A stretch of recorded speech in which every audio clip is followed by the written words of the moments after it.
quelques petits mots de rappel sur l'objet de ce séminaire, hein. Donc, c'est le séminaire qui s'inscrit, un séminaire de réflexion qui s'inscrit dans le cadre du programme OVI, hein, du programme de recherche financé par l'ANR, donc un programme PEPR, ce qui s'appelle maintenant les programmes prioritaires de recherche. Donc, ce séminaire, on l'a intitulé L'autonomie de vie dans une perspective de droits humains, imaginaire, expérimentation, ancrage.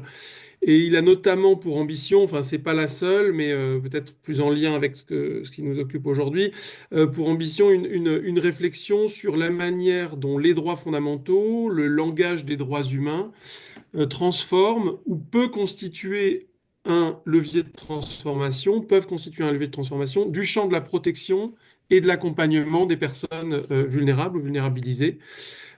Transformations qui peuvent se situer à la fois au plan des concepts, mais aussi plus pratiquement au plan des institutions et des pratiques sociales. Donc, alors c'est la troisième séance du séminaire, hein. En octobre, on avait écouté Stéphane Zigart plutôt sur les différentes conceptions de l'autonomie dans le champ du handicap. On a écouté également Miranda Boldrini en décembre sur autonomie de vie et frontières d'humanité, hein, retour sur la controverse de Stony Hook au prisme de la Convention internationale relative aux personnes handicapées. Et puis donc aujourd'hui, Michel Chauvière nous fait le plaisir de nous rejoindre pour nous parler d'un autre thème, donc sur l'accompagnement des personnes dévitalisées par le débordement gestionnaire. Quel support pour les droits humains? Alors, je me permets simplement de te présenter un peu rapidement, Michel, si tu me le permets. Donc, tu es sociologue, directeur de recherche au CNRS, enfin, directeur de recherche émérite au CNRS, membre du CERSA, donc Centre d'études de recherche des sciences administratives et politiques, à l'Université Paris 2. Et donc, Michel, donc tu mènes depuis plus de 40 ans une réflexion sur le social, hein, comme objet d'analyse et d'étude, avec ces questionnements. Qu'est-ce qui constitue le social comme concept et comme champ? Comment est-ce que le social s'institue? Quelles sont les évolutions qui traversent le champ du social, avec une attention particulière, il me semble, mais tu me corrigeras si je présente mal les choses, une attention particulière aux dérives gestionnaires et aux conséquences que peut produire cette dérive sur enfin, la société, en particulier pour les travailleurs du social et pour les personnes vulnérabilisées elles-mêmes. Alors, tu as publié de nombreux ouvrages, hein, et qui ont eu, pour certains, un accueil important dans le monde académique. Le travail social dans l'action publique, trop de gestion tue le social, l'intelligence sociale en danger. Et puis, alors plus récemment, peut-être tu l'évoqueras ou pas, j'ai vu que tu avais publié Sol et sous-sol d'un boomer chez l'Harmattan en 2024. Bon. Alors, remerciements renouvelés pour l'intervention du jour, dont je rappelle l'intitulé, L'accompagnement des personnes dévitalisées par le débordement gestionnaire. Quel support au pluriel, quel support pour les droits humains? Et donc, je te laisse la parole. Pour combien de temps, Benoît, qu'est-ce qui avait été convenu? Autour, une petite heure autour, disons, voilà, de se laisser un vrai premier temps de séminaire à l'écoute de Michel, et puis ensuite se laisser aussi une deuxième petite heure d'échange, discussion. Rappeler effectivement qu'on a une audience assez composite, avec des disciplines différentes qui sont représentées, des acteurs.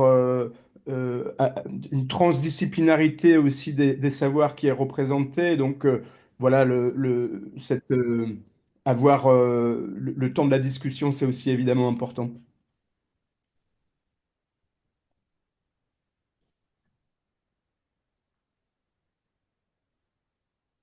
Michel, c'est à toi.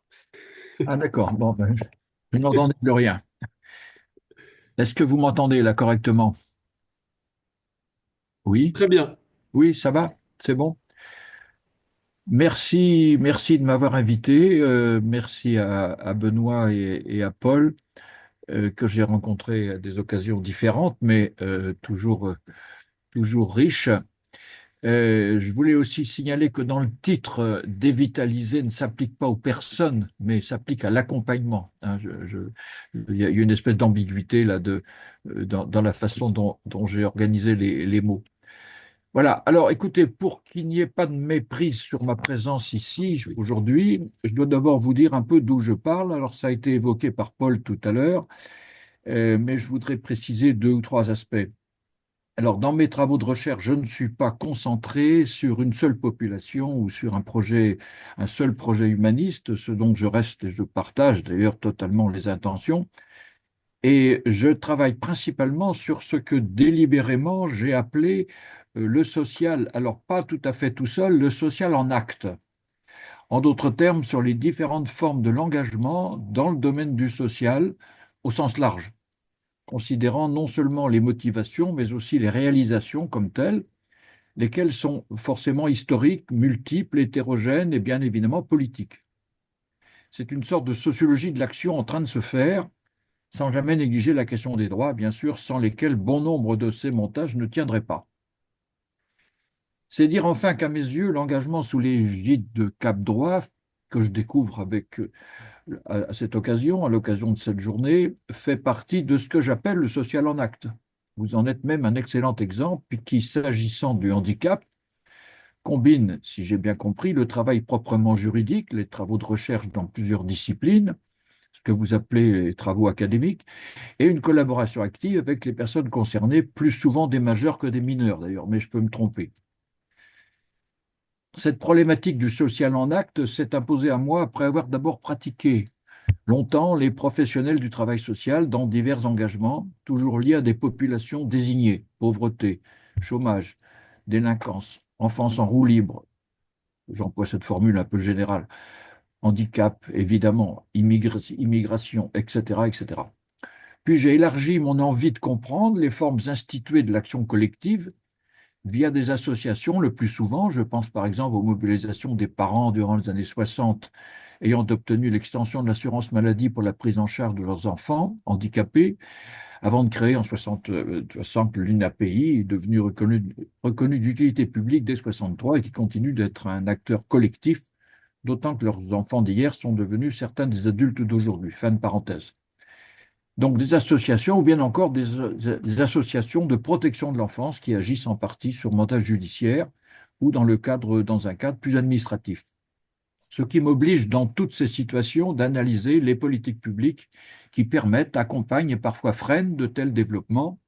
La majorité d'entre elles est encore portée par ce qui reste d'État-providence, du moins en France, sur fond de solidarité nationale et non seulement de fraternité. Cependant, malgré l'affirmation des droits humains universels, il me semble que les conditions philosophiques, économiques, décentralisées, souvent gestionnaires, apparues ces dernières décennies, ont entraîné un important recul de l'engagement. Dans ces conditions, comment progresser au service de ces droits humains au-delà du seul domaine du handicap, puisque c'est mon choix. Donc c'est bien la question que posait Paul tout à l'heure. Pour Michel, simplifier, pardon, je t'ennuie une seconde pour un cadrage. Est-ce que tu oui, peux un tout petit peu baisser ton écran pour qu'on voit encore mieux ton visage? Et j'en profite pour informer que c'est enregistré, voilà, que ça pourra être diffusé, si tu nous donnes ton accord, bien sûr. oui, oui, mais ça c'est pour après. Euh, est-ce que ça va du point de vue du cadrage? Super. Ben, alors, donc pour simplifier, je reste évidemment très sensible aux questions que vous soulevez sur le droit à l'autonomie de vie, et même admiratif d'ailleurs de tout le travail accompli. Rappelé tout à l'heure dans les quelques minutes où je vous ai entendu, ce n'est donc pas tout à fait la problématique de mes travaux. C'est pourquoi d'ailleurs j'ai titré d'une façon quelque peu décalée. Mais vous avez accepté cette façon de faire. Merci. Alors, j'ai structuré ma contribution de la façon suivante. Tout d'abord, vous proposez une réflexion historique en matière de droit, sans être juriste, désolé pour ceux qui le sont, et aussi en matière de sémantique de l'action publique, pour présenter un idéal de type substantialiste, tiré de ma fréquentation des professionnels du travail social, idéal type que je crois extensible à toutes les formes d'action publique. Je présenterai cet idéal Enfin, sur cette base, je voudrais suggérer quelques pistes pour faire progresser le respect des droits humains à l'heure du débordement gestionnaire et de la mercantilisation réelle mais inégale des domaines concernés, l'assistance, la protection, l'accompagnement, la prévention, l'autonomisation, l'émancipation, etc., etc. Il me semble en effet important d'aborder un peu d'histoire du droit, du moins ce que j'en ai compris. Dans la Déclaration des droits de l'homme et du citoyen de 79, 1700, les droits évoqués sont dits naturels et imprescriptibles. Il s'agit principalement de la liberté, de la propriété, de la sûreté et non pas la sécurité, de la résistance à l'oppression, de l'égalité devant la loi et la justice, etc. La devise française s'en inspire en y rajoutant depuis la Seconde République, 1948 donc, la fraternité, annonciatrice de la solidarité. S'il est vrai que ces différents droits forment ensemble déjà des droits humains et sont souvent qualifiés de la sorte, il faut noter qu'ils sont indiscutablement appuyés sur la citoyenneté républicaine en l'espèce et peut-être limités pour cette raison, ne serait-ce que parce que les femmes en particulier en étaient exclues, et cela pour longtemps, tout spécialement les femmes mariées, comme l'indique le Code civil de 1804. Mais il y a bien d'autres exclus que les femmes, bien évidemment, dont ce qui n'était pas encore la catégorie des personnes handicapées. Selon certains auteurs, les références actuelles aux droits humains inaliénables et sans distinction, telles qu'affirmées dans la Déclaration de 1948, celle-là, la Déclaration universelle, ne seraient que l'héritage de la Déclaration de 1789, revisitée et étendue contre toutes les discriminations qui subsistent. Pendant que d'autres y voient surtout une troisième génération de droits constituant un nouvel ensemble, plus philosophique que politique, dont l'effectivité juridique est plus ou moins forte, à quoi s'ajoute régulièrement la nécessité de droits nouveaux, comme le montre par exemple le projet dit de sécurité sociale de l'alimentation, qui est d'actualité, ou ce que vous réclamez concernant l'autonomie de vie, et il y a bien d'autres exemples possibles. Au tournant du XXe siècle, divers aspects des droits-libertés ont été réaffirmés, reconquis, le plus souvent sans forte contrepartie pour les individus qui peuvent en bénéficier. Mais celles-ci existent toujours, plus ou moins claires, plus ou moins contrôlées. Ainsi, la loi de 1901, qui crée le droit d'association entre citoyens et qui reconnaît même une personnalité morale à l'association, ainsi librement constituée, autorise une capacité d'agir publiquement dans certaines limites, il est vrai, notamment dans le domaine du social sous différentes formes. À la même époque, se sont également ajoutés toute une série de nouveaux droits économiques et sociaux, notamment familiaux, assistance aux familles nombreuses et nécessiteuses en 1913, par exemple, pour ne prendre qu'un exemple qui est souvent oublié. Considérer lesquels droits nouveaux sont considérés à juste titre comme des droits créances exigibles de l'organisation publique, c'est-à-dire du pouvoir d'État républicain. Avec ces différents droits, la citoyenneté s'est étendue et surtout consolidée.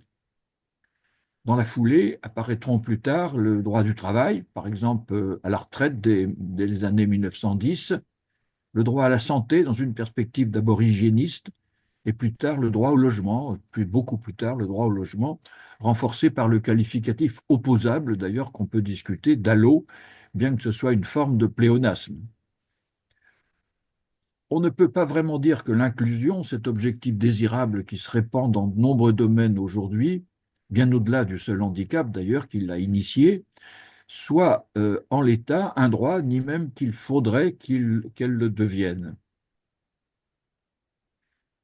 Pour la mise en œuvre de ces différents droits, notamment les droits créances et les droits les plus universels, il faut maintenant rappeler le cadre social dans lequel ils opèrent, du moins en France depuis les débuts du XXe siècle. C'est pourquoi il faut revenir à ce qu'il en est chez nous du solidarisme après la fraternité.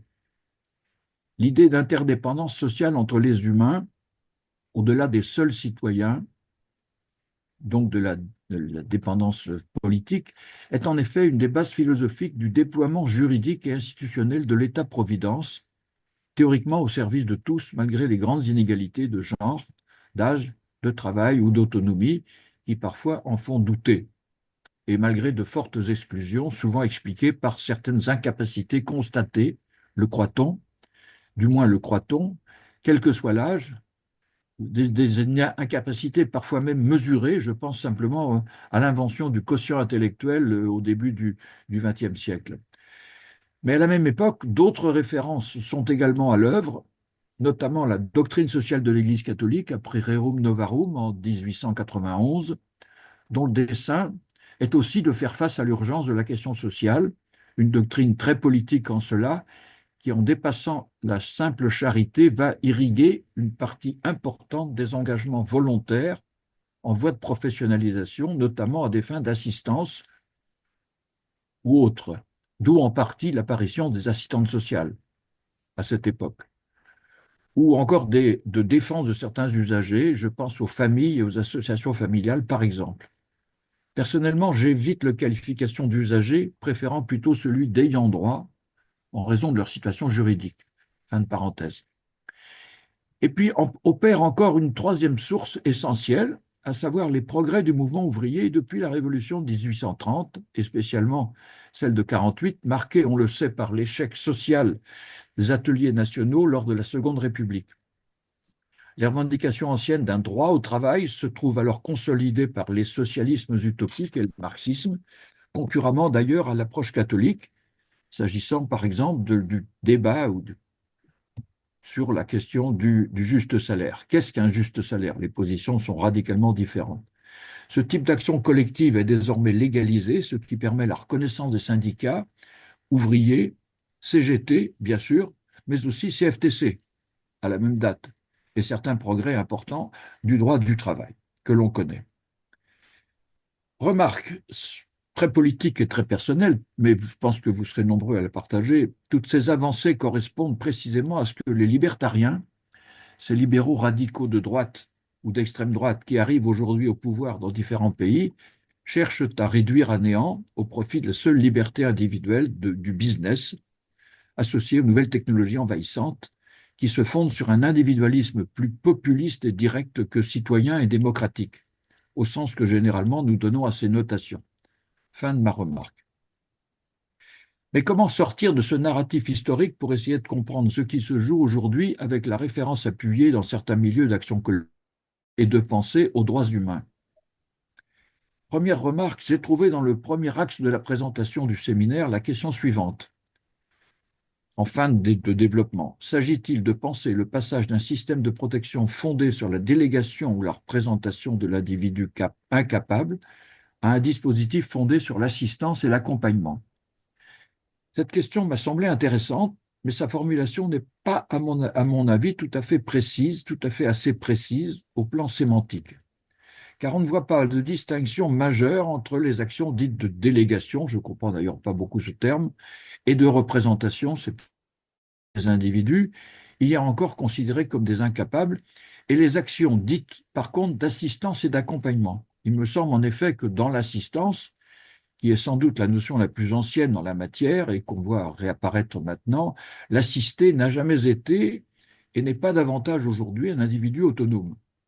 Ce terme évoquant tout à la fois une différence sociale, une asymétrie des places et même parfois une dépendance, pendant que l'accompagnement est sans doute un peu plus light, mais sans abolir ni cette différence, ni cette asymétrie des places, ni cette dépendance. De plus, dans l'assistance, l'individu moderne ne me semble pas plus autonome que dans la protection. Cette dernière notion est d'ailleurs assez vague. Pour mémoire, elle a d'abord le plus souvent visé les personnes à la fois sujets et non plus simplement objets de certains droits, mais aussi juridiquement mineurs, ainsi les enfants, qu'il s'agisse des violences dont ils sont victimes, de l'obligation scolaire ou bien encore de la justice des mineurs, trois domaines qui, plus que jamais, comme chacun sait, sont encore en débat difficile aujourd'hui. J'ajoute que le mot protection est également utilisé pour parler globalement du système de sécurité sociale, des travailleurs et des familles, et ses diverses extensions. Seconde remarque, sociologue, je travaille donc sur un objet construit que j'ai qualifié et que je continue de qualifier de social en acte, des actes humains au service d'autres humains, des actes d'humanisation si l'on veut. Que ces actes soient volontaires, militants, professionnels, administratifs ou même encore politiques. Pour avancer dans mon entreprise, en tirant parti de l'approche très riche des travailleurs sociaux qualifiés et salariés, j'ai cru bon de créer un idéal type à 4 composantes. Évidemment, c'est une formule ce n'est pas une réalité existante, mais tout de même relativement extensible aux nombreuses formes de social en acte. Cette méthode weberienne permet en effet de mieux percevoir les spécificités, les différences et les conflits entre ces différents ensembles de pratiques réalisatrices du social, qui généralement se distinguent des pratiques purement redistributives, organisations caricatives indépendantes, par exemple, y compris Restos du Cœur et autres, lesquelles sont souvent devenues d'ailleurs très médiatiques grâce aux outils modernes de la surinformation. J'utilise à cet égard différentes terminologies pour les 4 éléments. Je parle parfois d'intelligence du social au pluriel, de ressources, mais aussi de support. Le mot support est particulièrement intéressant si on le prend dans le sens que j'emprunte à Robert Castel, à savoir, je le cite, une condition de possibilité, que quelque chose advienne au service de l'aventure du sujet, ou l'aventure d'un sujet, dit encore Castel. Il s'agit donc de potentialité, mais aussi d'une incertitude permanente. Pareille approche ne pose pas que le sujet en question serait pareille approche ne pose pas que le sujet en question serait incapable, mais plutôt comme étant socialement souffrant ou en difficulté importante, reconnu, il n'est pas forcément en incapacité, et qu'il n'est, pas forcément en incapacité de s'en sortir tout seul. Alors, quels sont ses principaux supports? Le premier, c'est ce qui relève du droit avec ses acteurs très spécialisés. Nous sommes dans un état de droit et il existe de nombreuses normes juridiques, des droits politiques comme la liberté, la citoyenneté, des droits sociaux, le plus souvent des droits créances, avec plus ou moins de contreparties, mais aussi des droits humains pour en tenir le tout, irriguer le tout, mais aussi universaliser l'offre. Ceci est commun à toutes les pratiques du social, quoique variable d'une pratique à l'autre. Mais l'état de droit, les droits exigibles, même les droits universels, ne sont jamais suffisants en eux-mêmes. Ainsi, le Dalo ne loge pas, il y faut donc autre chose. Ce qui relève des institutions assurant et cadrant ce qui relève ensuite des institutions assurant et cadrant certaines conditions de mise en œuvre. Ce sont là des personnes morales variées, administrations, ministérielles, services publics, associations diverses, presse spécialisée et autres acteurs, mais aussi diverses formes de groupements de professionnels ou de volontaires militants pour la même cause. Sans oublier l'arrivée désormais autorisée d'entreprises lucratives en EHPAD pour la petite enfance, en EHPAD pour les personnes âgées, pour la petite enfance et autres, parce que le marché progresse et il est libre.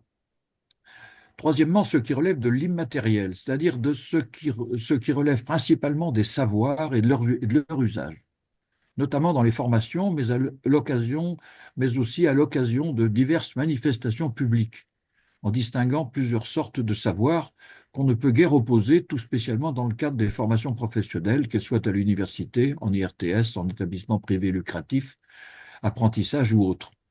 Les savoirs les plus académiques, souvent très personnalisés, je me range personnellement de cette catégorie, comme d'autres d'ailleurs, mais il y a différentes manières de les concevoir, c'est ce qu'on appelle l'épistémologie. Les savoirs techniques d'origine multidisciplinaire, et très variés donc, et les savoirs dits d'expérience des différentes catégories d'acteurs de terrain, y compris donc de ceux des personnes, les savoirs d'expérience des personnes concernées. J'avais mis ceux, mais ce n'est pas la peine. Enfin, ce qui me semble avoir surtout guidé la professionnalisation spécifique des travailleurs de terrain, ceux qui sont au plus près donc des bénéficiaires, ce dernier support se caractérise par différents éléments combinés. Le choix historique majoritaire, mais non exclusif, du salariat. C'est un choix important qui délégitime un peu les formes du partenariat volontaire. La coexistence de certains statuts, publics, titulaires et contractuels, privés, associatifs, régis par des voies de convention collective ou bien par le marché. C'est la situation actuelle de quelques exemples.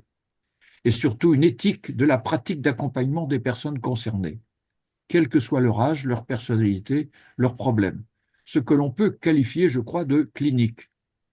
En d'autres termes, Pour toutes les formes de social en acte, on peut aussi parler, en appui de la clinique, de la place reconnue à la subjectivité des acteurs et à l'engagement personnel dans la rencontre avec l'autre, avec autrui, quelle que soit sa situation sociale ou judiciaire. Ce sont là des éléments assez incontournables, me semble-t-il, mais aussi très hétérogènes et même en tension les uns avec les autres. D'où un risque de fragilité chronique du système global et de recul des acquis d'une période. C'est d'ailleurs pourquoi il faut nécessairement, pour limiter cette fragilité, qu'existe ou que soit reconnue quelque part une doctrine de portée générale, évolutive et mise à jour, si possible coélaborée avec les personnes les plus directement concernées, à savoir les professionnels d'une part et les bénéficiaires de l'autre. Pareille doctrine est créatrice d'une culture, sinon commune, du moins partagée par le plus grand nombre. Elle donne une certaine solidité à l'ensemble et garantit la durabilité de certains montages, successivement mis au point et adoptés durablement. Ce n'est évidemment qu'un idéal type, fait avant tout pour la réflexion. Le réel est toujours beaucoup plus complexe que ce qu'on peut construire de la sorte. Quoi qu'il en soit de cette méthode, si l'on part de cette représentation des engagements de type social, on voit assez vite les zones de fragilité de ce social en acte et peut-être même quelques explications à l'impuissance ressentie de plus en plus, me semble-t-il, par de nombreux acteurs professionnalisés, mais aussi chez les volontaires et même chez certains politiques. Ce dont les reculs observables du recrutement, comme du plaisir au travail, qu'on dit social, sont aujourd'hui des symptômes préoccupants. Troisième remarque, toujours dans le premier axe, une question à explorer est exposée que je voudrais reprendre et commenter. Je la cite intégralement. On s'intéressera particulièrement au lien entre la présomption de capacité d'une part et d'autre part les dispositions juridiques relatives aux engagements et à la responsabilité ainsi qu'à l'imputabilité. Dite cette action, je souscris à ceci près que je ne comprends pas bien imputabilité, mais la suite m'interroge. Et c'est là que je m'arrêterai. Je cite de nouveau, au sens le plus général du terme, la capacité à faire quelque chose est synonyme d'aptitude ou d'habilité. D'accord. On désigne une propriété propre au sujet que l'on oppose en tant qu'elle est une faculté interne à la série des obstacles extérieurs, susceptibles d'en entraver la réalisation. Je voudrais qu'on réfléchisse à cette notion d'obstacles extérieurs. La capacité renvoie ainsi à la sphère d'une puissance de fonctionner individuelle, et c'est sous cet aspect qu'elle est pensée comme un attribut du sujet autonome, à savoir l'individu capable de penser par lui-même, de délibérer et de décider en son propre nom. On peut se demander si ce modèle individualiste de la capacité est satisfaisant, etc. Fermez la citation, pardon. Alors, assurément que les obstacles soient extérieurs, mais aussi parfois intérieurs, j'ajoute ce terme-là, je ne sais pas si on peut le discuter, et même les deux à la fois, je pense il faut bien sûr un énoncé public de droit, mais aussi une forme ou une autre de collectif faisant institution, ne serait-ce que par solidarité ou pour que simplement la parole et les savoirs circulent et travaillent. C'est par exemple ce que réalise le mouvement féministe MeToo, mais aussi des mobilisations plus récentes, par exemple contre les internats privés dans le Béarn, ou bien vous-même dans un certain domaine, que ça circule et que ça travaille. Alors que faire? Par rapport au sujet qui nous mobilise, ma modeste proposition est maintenant la suivante. Si l'on admet l'idée de différentiel de réalisation, en partie combinée dans une doctrine collective demeurant de type solidariste, pour moi c'est important, nous serions aujourd'hui confrontés à une réorganisation de ces supports par suite de l'excroissance de certains supports, considérés sans considération, pour les effets concrets entraînés pour tous les autres. En d'autres termes, le contrat social républicain serait en train d'être rompu, avec toutefois des formes de résistance à tous les niveaux. Pour illustrer cette reconfiguration en cours, on peut simplement égrener quelques innovations sémantiques d'origine centrale. Je pense comme origine à la LOLF, la loi organique sur les lois de finances de 2000, par exemple.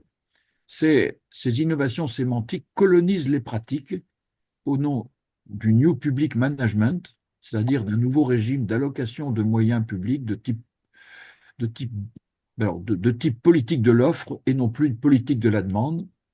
Pensons au projet, à sa soumission à la concurrence, avec le benchmark, évidemment on parle anglais, l'exigence de résultats, de qualité, de performance, la valorisation des services dans le sens commercial, les plateformes, les dispositifs, les CPOM, contrats pluriannuels d'objectifs et de moyens, la tarification à l'acte, bien connue et critiquée dans le secteur purement de la santé, mais maintenant aussi dans le secteur du handicap et du médico-social, et beaucoup d'autres formules progressivement introduites par le débordement gestionnaire actuel. Concrètement, cette orientation qui déstabilise les nombreux acteurs concernés, secteur associatif, mais aussi secteur public, comme la PJJ par exemple, et tous les militants, pèse comme jamais sur les conditions de réalisation des formes de l'action sociale de protection, d'assistance ou d'accompagnement. Or, c'est dans un tel moment historique que semble se fabriquer une possible nouvelle doctrine, avant tout philosophique, nourrie de références aux droits humains universels, mais dont l'effectivité reste encore assez faible. Vous y attaquez d'ailleurs. Ces droits humains sont quelquefois présentés comme la façon de contrer les effets délétères d'une philosophie de vie plus individualiste que solidaire, et aussi de contrer la destruction progressive de tout ce qui avait rendu possible l'État-providence pérenne tout au long du XXe siècle. Pour dépasser cette faible effectivité, il faut à mon sens retrouver de la cohérence entre les différents supports cognitifs qui ont nourri l'État-providence. Pareille cohérence suppose trois exigences. Reconnaître trois exigences actuellement, parce qu'on ne va pas refaire l'histoire. Reconnaître la part de chaque type d'intervenant, y compris les chercheurs d'ailleurs, dans une incontournable pluridisciplinarité, pas seulement académique. Pour aller plus loin, sachant que nul n'est propriétaire du problème social, tous y contribuent légèrement, cultiver une forte interdisciplinarité. Je reprends vos termes parce que je les aime bien, de façon à féconder ensemble une sorte d'espace intermédiaire, certes souvent plus ou moins conflictuel,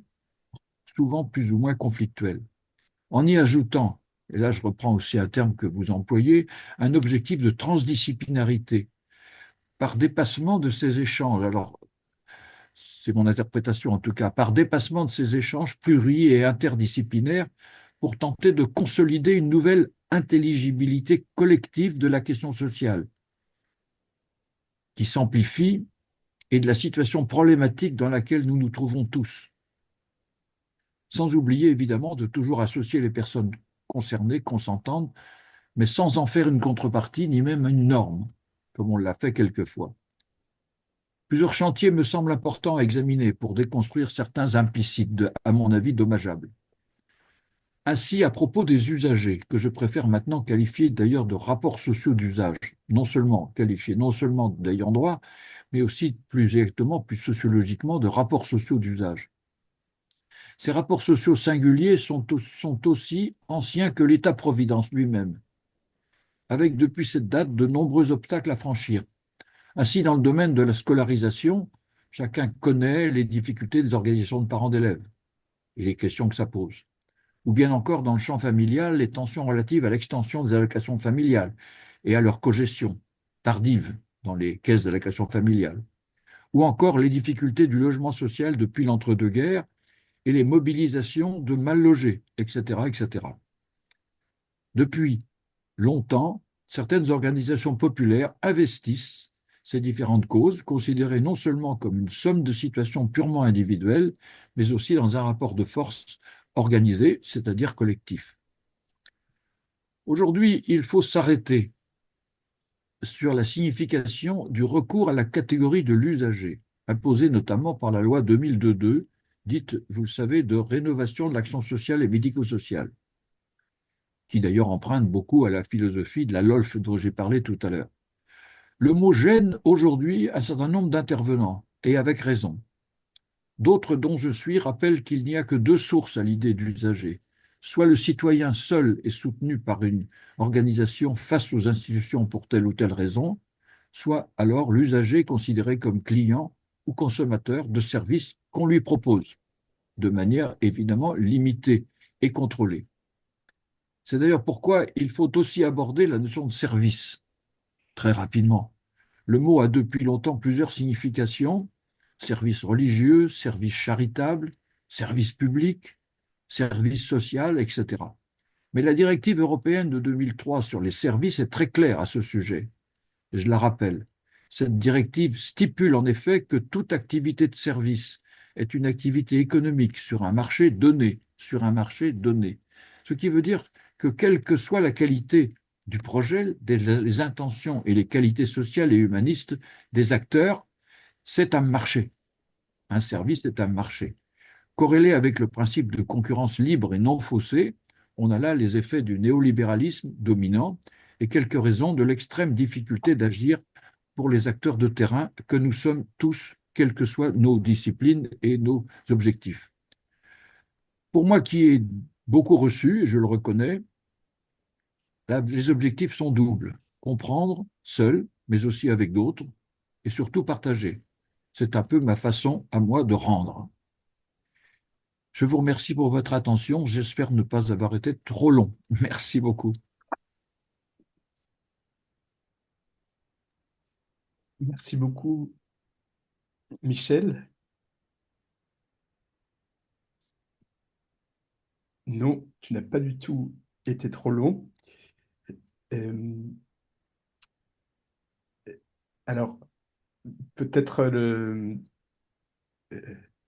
pour lancer un peu la discussion, je ne sais pas si je te fais la passe, Paul, si tu as des premières réactions sur lesquelles tu voulais intervenir.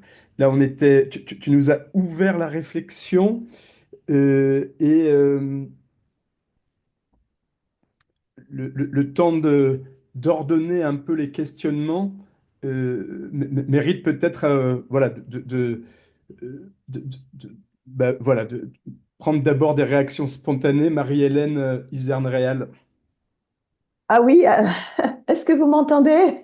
Oui, oui, tout Oui. à fait, tout à Très fait. bien. Donc, moi, je suis avocate et conseillère juridique de la FIAPA et je me permets, sur la mise en œuvre de ces relations entre les usagers et usagers ayant droit, enfin, ils sont difficiles à qualifier effectivement, et les professionnels qui interviennent, je me permets d'attirer votre attention sur un document qui me paraît extrêmement fédérateur, qui est la dernière recommandation de la Haute Autorité de Santé sur la protection des personnes, enfin sur les relations avec les personnes protégées, qui vient d'être publiée au mois de janvier 2025, qui est, alors je n'ai pas son titre là exact, mais je pense que vous le retrouverez facilement, qui justement essaye de faire le lien entre tous les professionnels et préconise le lien entre les professionnels, les personnes concernées, leurs proches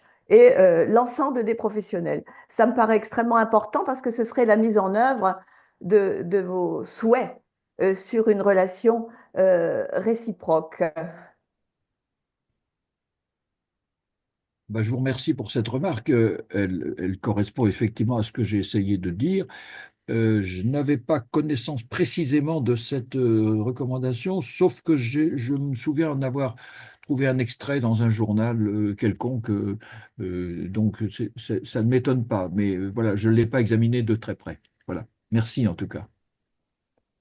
Julie Degé. Oui, bonjour. Je vous remercie pour votre proposition. Alors, je me présente, donc je suis étudiante en master de sociologie sur Toulouse, sur l'université Jean Jaurès.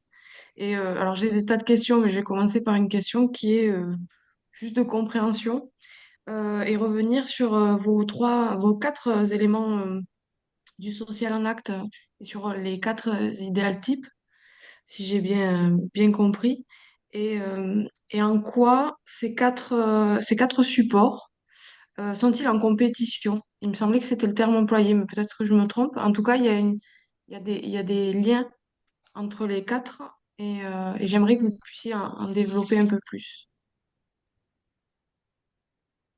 C'est bien facile. J'ai dit ça sans fournir de preuves ou d'explications. Euh, c'est bien facile. Il y a par exemple un domaine qui est très décrié pour l'instant, c'est celui de la clinique. Il est très décrié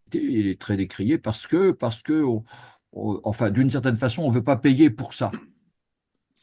Parce que c'est incertain, parce que c'est effectivement une condition de possibilité qui ne peut pas fournir de preuves, ou pas beaucoup en tout cas, de preuves d'efficacité. Hein. Voilà. Donc il y a une cabale un peu contre les cliniciens aujourd'hui, ou même le mot clinique. euh, alors, ça se concentre évidemment parfois sur la psychanalyse proprement dite, hein, mais je pense qu'il faut dépasser la question psychanalytique. Je pense par exemple aux recommandations de bonne pratique de l'ANESM, euh, publiées, je crois que c'est au cours des années 2000, à propos de l'autisme, hein, qui enjoignait d'abandonner toute approche clinique au profit d'approches plutôt neurocomportementales, soi-disant reconnu au niveau international. Voilà, donc c'est un exemple. J'en prends un deuxième et puis je m'arrêterai là. Euh, le, L'apparition du financement par Séraphin PH du monde du handicap, enfin, d'une partie des suivis du monde du handicap, notamment dans des institutions, va de pair avec ce qu'on appelle aujourd'hui et qu'on proclame une désinstitutionnalisation. C'est-à-dire, c'est traduit par des fermetures d'établissements et le choix de l'inclusion scolaire en particulier. Enfin, l'idée générale qui est développée, que vous le savez bien, c'est de dire les enfants, enfin, c'était déjà le point de vue de la représentante de l'ONU quand elle est venue quelques jours faire un diagnostic de la situation française. Elle a eu des mots très très durs contre les institutions, en disant que la place des enfants était ailleurs et que c'était contraire à la liberté, que ça créait des routines, enfin, etc., etc. C'est fondé, ces remarques dans des situations, d'autres l'ont fait avant, notamment des exemples à l'étranger, je pense à l'Italie ou en Angleterre. Il y a déjà eu des changements, mais pas avec cette radicalité-là. C'est-à-dire que là, il y avait une position très forte, très développée, et ça mettait en France en difficulté euh, les relations entre les professionnels d'un côté et les professionnels de l'autre. Et là, on traîne un boulet depuis très longtemps, je crois.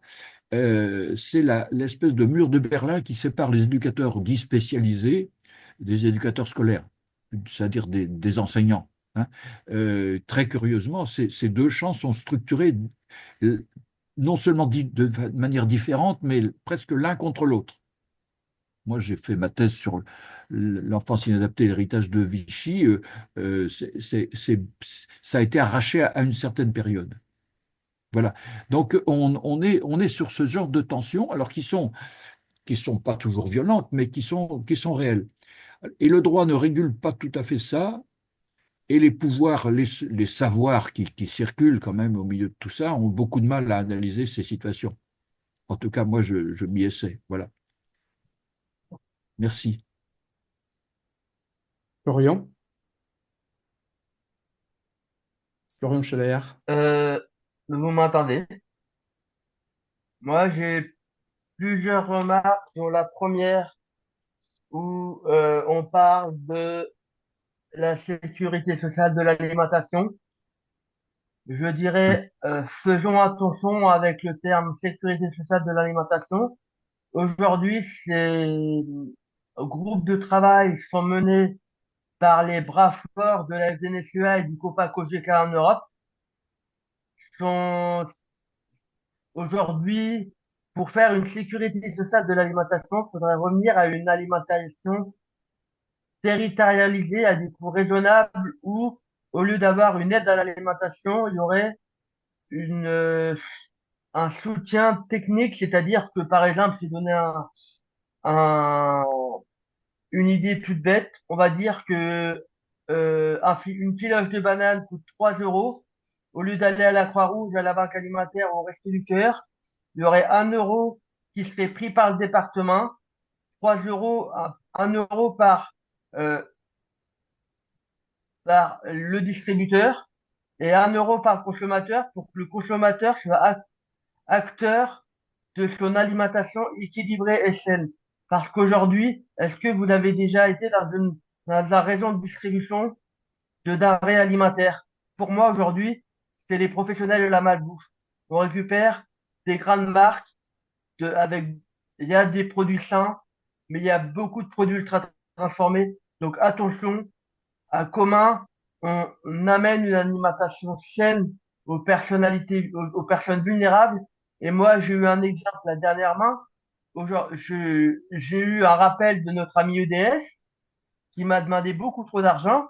Je suis allé voir les Restos du Cœur pour avoir une aide alimentaire. Je vis avec 200 euros de d'APL. J'ai 145 euros de trop pour avoir à manger par ces associations-là et je n'ai à peine que 450 euros par mois pour me nourrir. Aujourd'hui, en France, c'est un problème. Comment peut-on mettre en place une sécurité sociale de l'alimentation pour les personnes handicapées, vulnérables ou vieillissantes? Faut pas aider que les populations migrantes ou que les populations au RSA. Et je fais pas de, je suis loin de faire du racisme, mais aujourd'hui, malheureusement, on aide beaucoup trop ces populations-là et on oublie les populations qui n'ont pas demandé à être handicapées. Est-ce que vous me rejoignez dans ma réflexion ou je suis trop caricatural? Non, non, non, j'aime bien votre réflexion. Elle n'est pas caricaturale. Euh, j'ai cité la sécurité sociale de l'alimentation parce que c'est un sujet d'actualité. J'ai pas encore bien compris comment c'est une sécurité sociale. D'ailleurs, je pense que quelquefois c'est plutôt, comme vous le dites, un peu une façon, enfin de, de, de réguler un peu les services comme vous les qualifiez, c'est-à-dire les services d'aide organisés ici et là. Donc, je vois ça comme une espèce de régulation. Mais la question qui se pose, me semble-t-il, c'est une question qui est hors de tous ces exemples que vous donnez. C'est la question des financements et donc du commerce international. Vous voyez, tout ça est très, très lié. Et quand on ne peut pas jouer sur le commerce international, et qu'on a en face de soi un certain Trump, hein, qui est en train de bousculer tous les équilibres, même l'Organisation mondiale du commerce, dont on peut dire pique-pendre, mais elle existe. Si elle n'existe pas, c'est la guerre. C'est la guerre économique. Bon, euh, donc là, il y a beaucoup d'incertitudes. C'est pour ça que je trouve que l'idée un peu métaphorique d'une sécurité sociale n'est pas du tout inintéressante comme ça, à première vue. Hein, j'en connais pas les contours. Euh, Bien.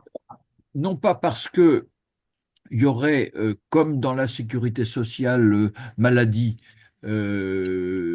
avec des extensions d'ailleurs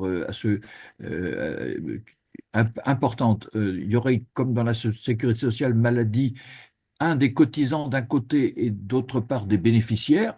Hein. Là, effectivement, il n'y a pas de cotisants.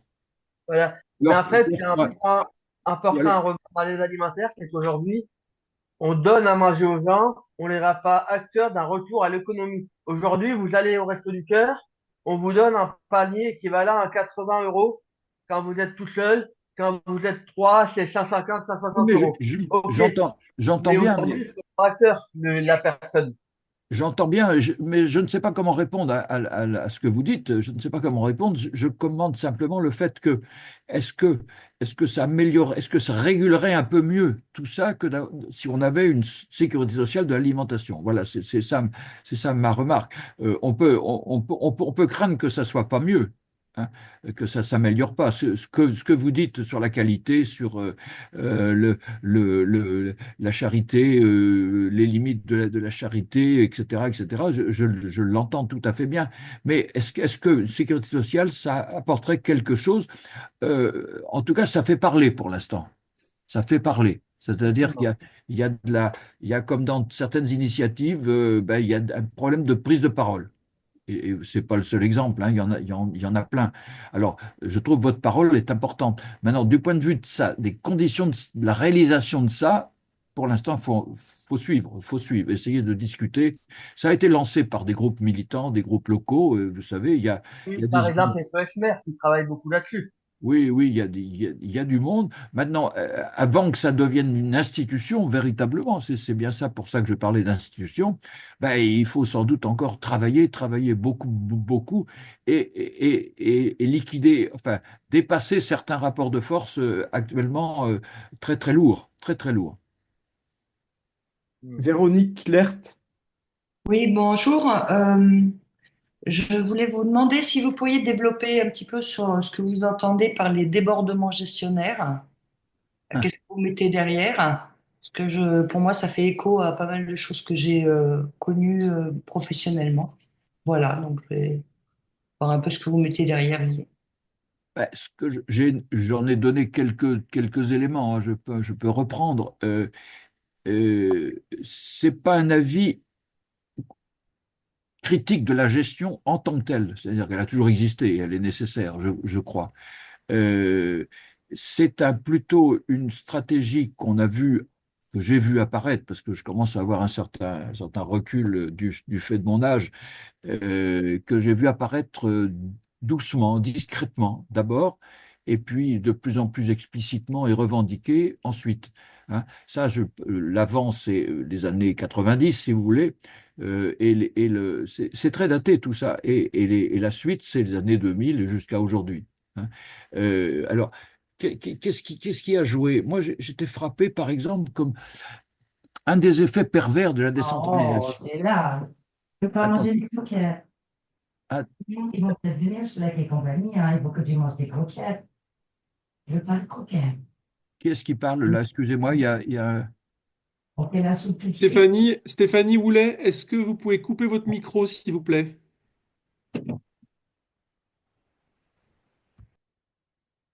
Merci. voilà. Pardon? Alors, Hello? oui, On t'entendait, Stéphanie, mais voilà, on écoute Michel Chevière. oui, c'est la personne qui parlait de gestion là. Hein. Alors, je sais pas comment elle s'appelle, je sais pas, j'ai oublié. Véronique Lert. Oui, Véronique. Voilà. Donc c'est avec elle que j'apporte, c'est à elle que j'apporte une, une réponse, enfin des éléments de réponse. Euh, oui, je parlais pour les années 90 des effets un peu pervers de la décentralisation, telle qu'elle a été conçue. Par exemple, on a décentralisé l'aide sociale à l'enfance, l'ASE, comme d'ailleurs appelé au moment de la décentralisation, en 86, appelé un bloc de compétences. Mais avec une promesse de l'État qui compenserait par la dotation tous les besoins dont la charge maintenant revient au département. Vous savez comme moi que c'est une catastrophe. C'est-à-dire qu'aujourd'hui, la question de la protection de l'enfance fait débat, à tel point d'ailleurs qu'il y a beaucoup de colloques qui se demandent s'il ne faudrait pas renationaliser. Mais il y a un effet pervers plus invisible, enfin plus invisible, euh, plus subreptice, j'allais dire, c'est le fait que les départements qui avaient pas des lieux, c'était pas des lieux de compétences sociales principalement et par définition, ont hérité donc d'une compétence. L'ont-ils voulu ou pas voulu, j'en sais rien, ça c'est un mystère, mais je pense qu'ils étaient quand même pas en grande compétence pour aborder ce genre de sujet.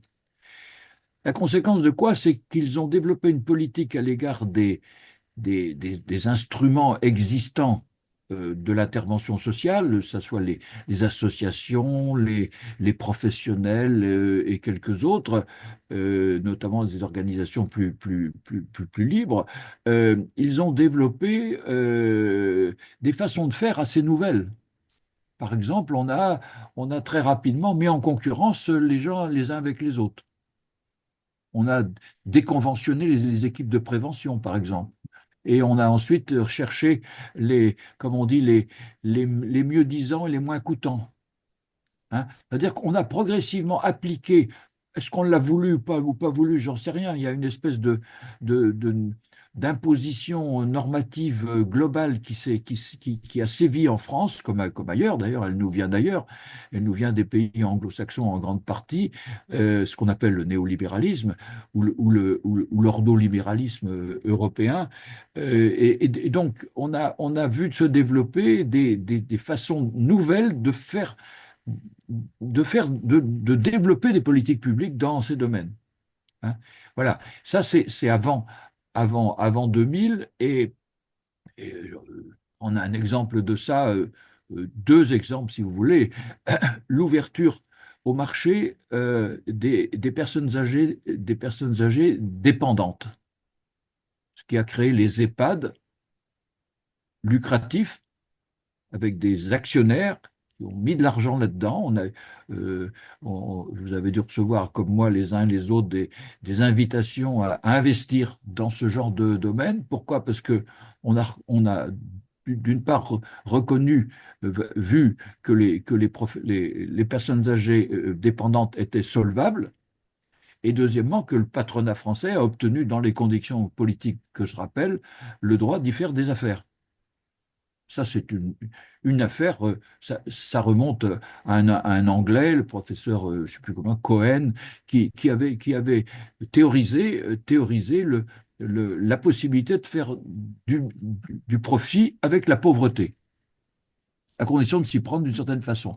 Sur la question des personnes âgées dépendantes, il a trouvé la solvabilité possible. Sur la petite enfance également, elle va s'appliquer ça. Donc, on a ces phénomènes-là.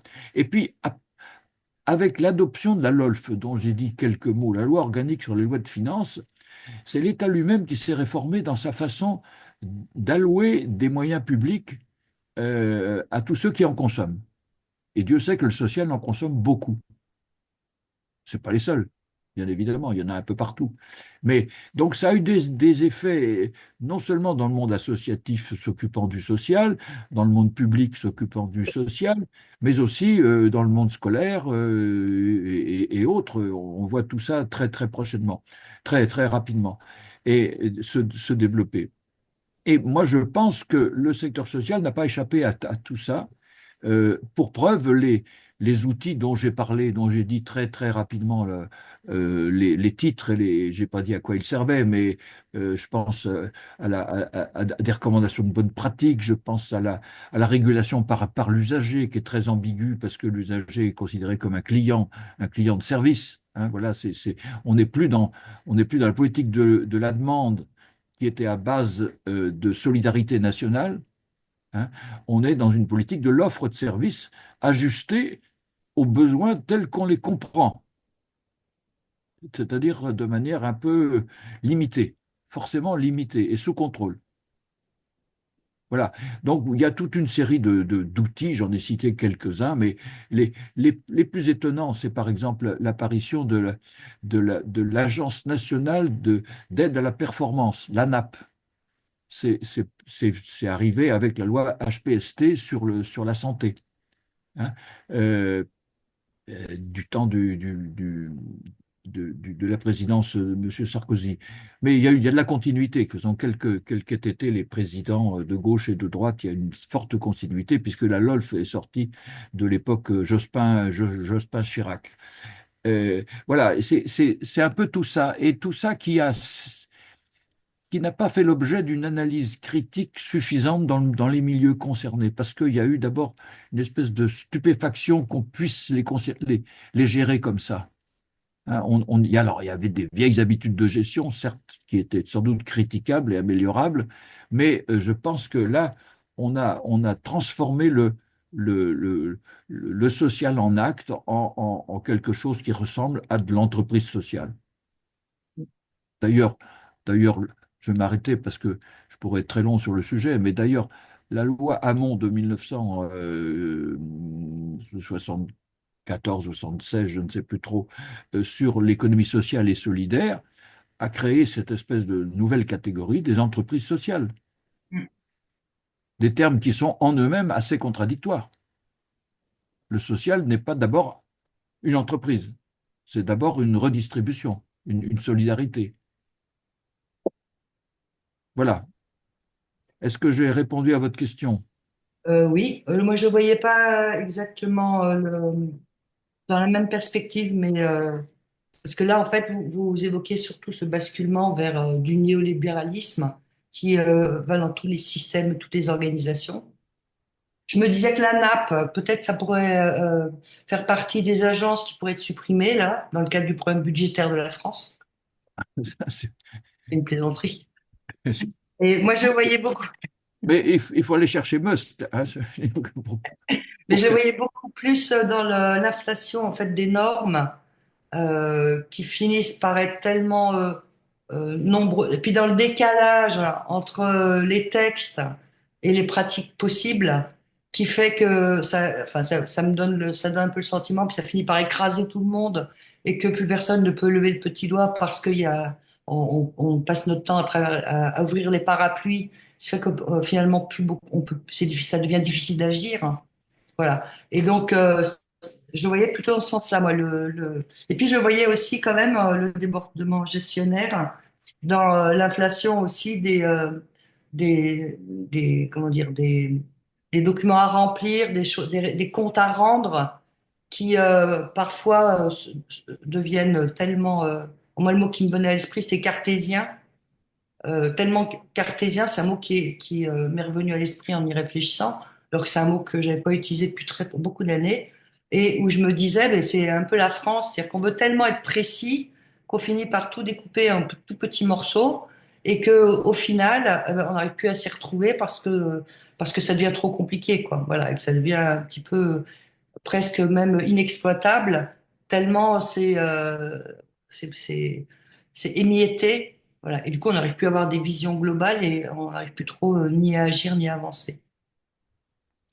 Je suis assez d'accord avec vous sur tout ça. Vous en rajoutez une couche. Euh, mais non, mais je ne suis pas du tout en désaccord.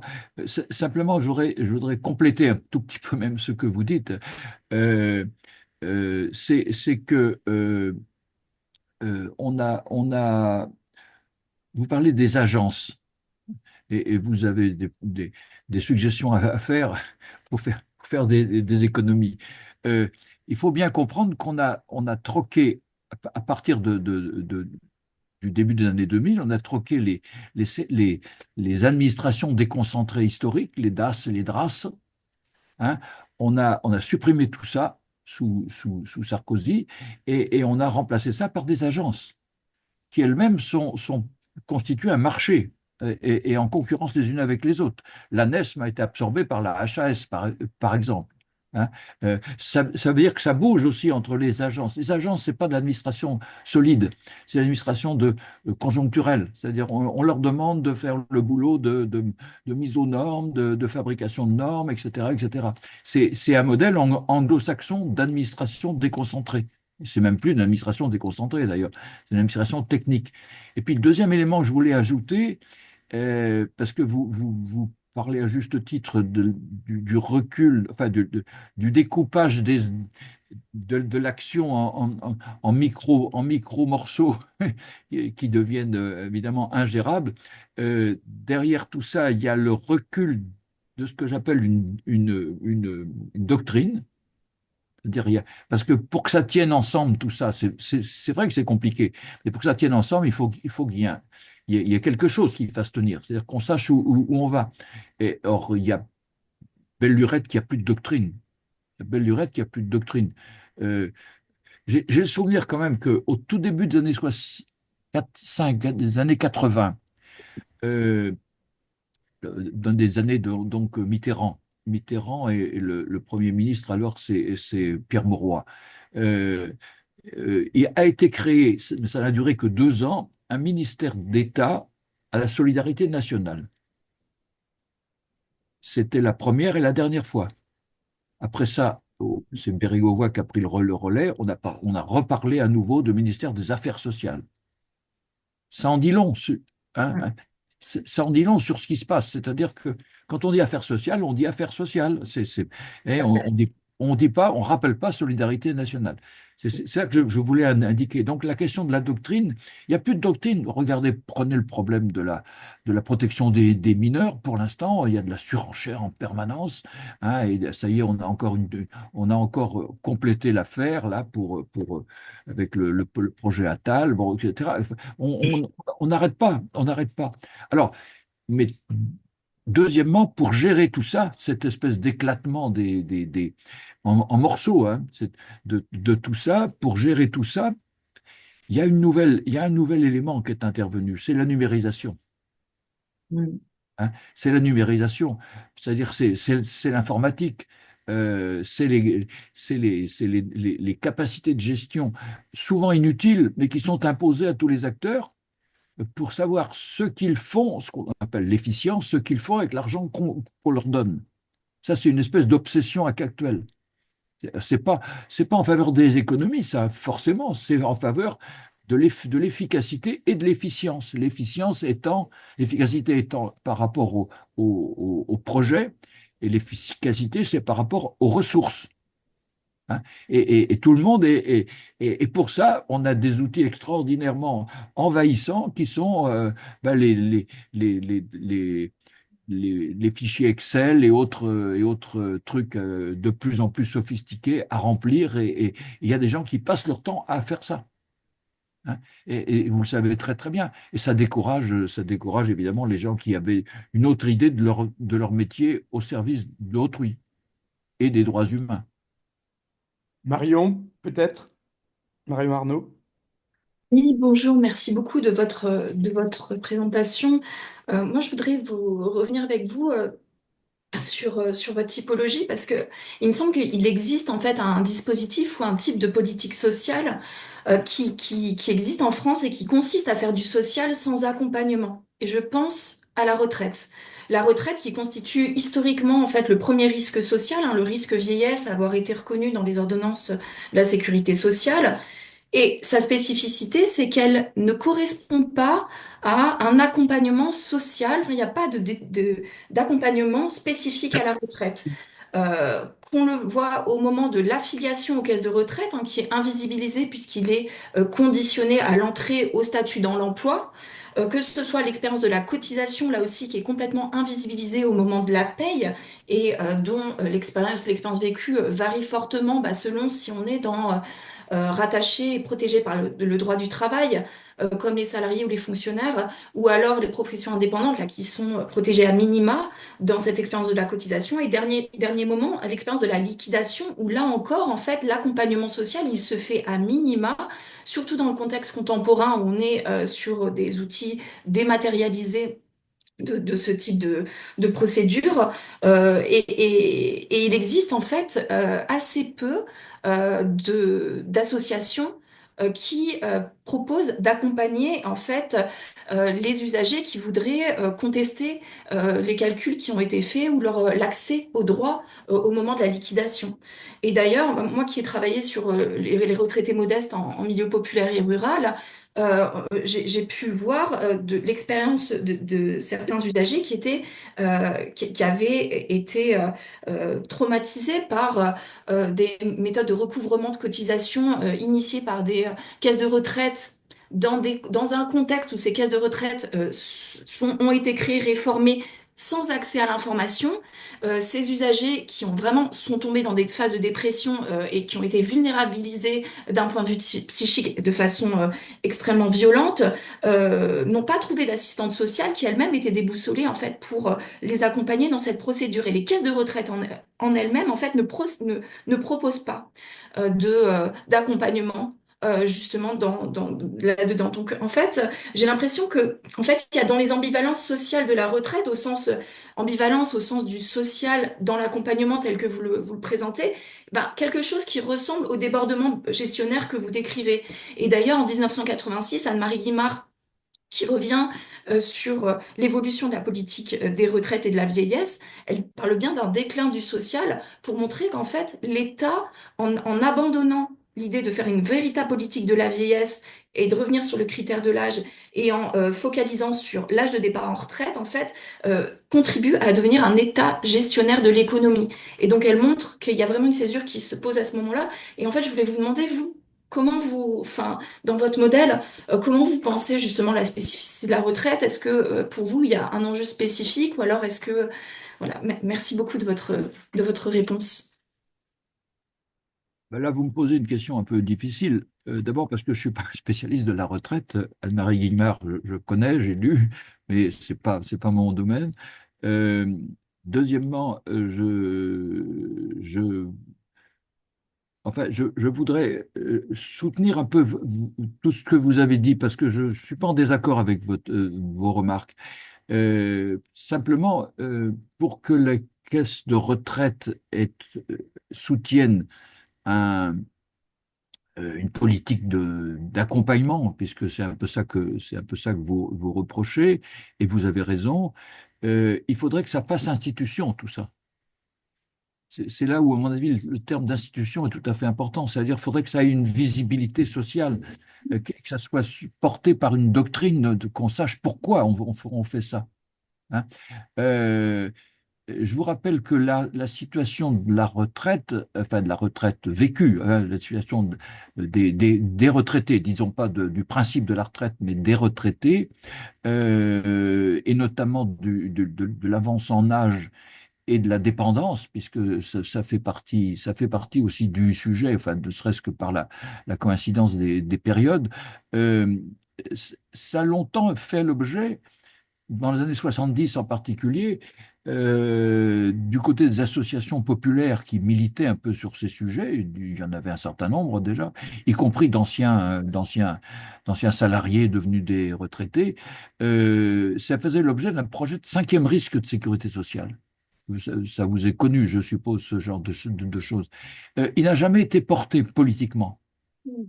On a créé la CNSA, mais ce n'est pas un risque de sécurité sociale. C'est un abondement de ressources publiques diverses pour aider, pour aider, mais sans faire institution. On soutient des institutions. Alors oui, on soutient quelques exemples associatifs importants. Pourquoi pas, mais ça a du mal à faire institution, d'après ce que vous dites. Et alors, l'autre élément que je voulais ajouter, c'est le fait que moi, j'ai pas mal travaillé sur les associations dites familiales, et notamment celles qui sont issues historiquement qui sont de gauche historiquement, c'est-à-dire issues notamment de la jeunesse ouvrière chrétienne ou dans le champ rural de la jeunesse agricole catholique. euh, la DMR d'un côté, puis la CSF, CSCV de l'autre, etc. Je connais assez bien, j'ai suivi ces formes-là. C'est vrai que c'est une question qui est souvent posée, je l'ai entendue souvent, cette question-là, mais en même temps, c'est des moyens, c'est des organisations populaires qui sont en perte de vitesse considérable pour l'instant, qui sont, qui sont, qui ont perdu politiquement la place, alors relative, mais non négligeable qu'elles avaient beaucoup plus tôt, et tout ça, moi, à mon avis, ça sent la fin de quelque chose, d'un modèle. Donc le modèle de mobilisation est à inventer. Est à inventer. Ouais. Et parce que ce que je vois qui a été fait ben, n'a pas débouché. Alors c'était déjà vrai sur le logement, parce que on peut faire des comparaisons. Hein. C'était déjà vrai un peu sur le logement. Il y a eu des vraies politiques du logement au début de la quatrième République et de la cinquième surtout. Et puis là aussi, ça s'est effondré. Ça s'est effondré. Aujourd'hui, il n'y a plus de politique du logement. Voilà, c'est ça que j'appelle ce défaut de doctrine. Alors, au profit de quoi? Ben, au profit d'une gestion marchande. Si quelque profit est à gratter dans ces affaires-là, avec une grande indifférence pour les effets sociaux constatables, malheureusement. Merci. Gwen, Oui, bonjour, est-ce que vous m'entendez bien? Je vous entends, oui, oui, tout à fait. Bonjour. Bien. Bonjour, donc je fais partie du CLÉ, Collectif Lutte et Égalité lutte et handicap pour l'égalité et l'émancipation. Donc, j'ai reçu votre invitation à ce séminaire. Je voulais revenir sur ce dont vous parliez au sujet des écoles et de la tension entre les enseignants de l'éducation nationale et les éducateurs spécialisés, tous les éducateurs qui vont être du côté spécialisé enfants handicapés.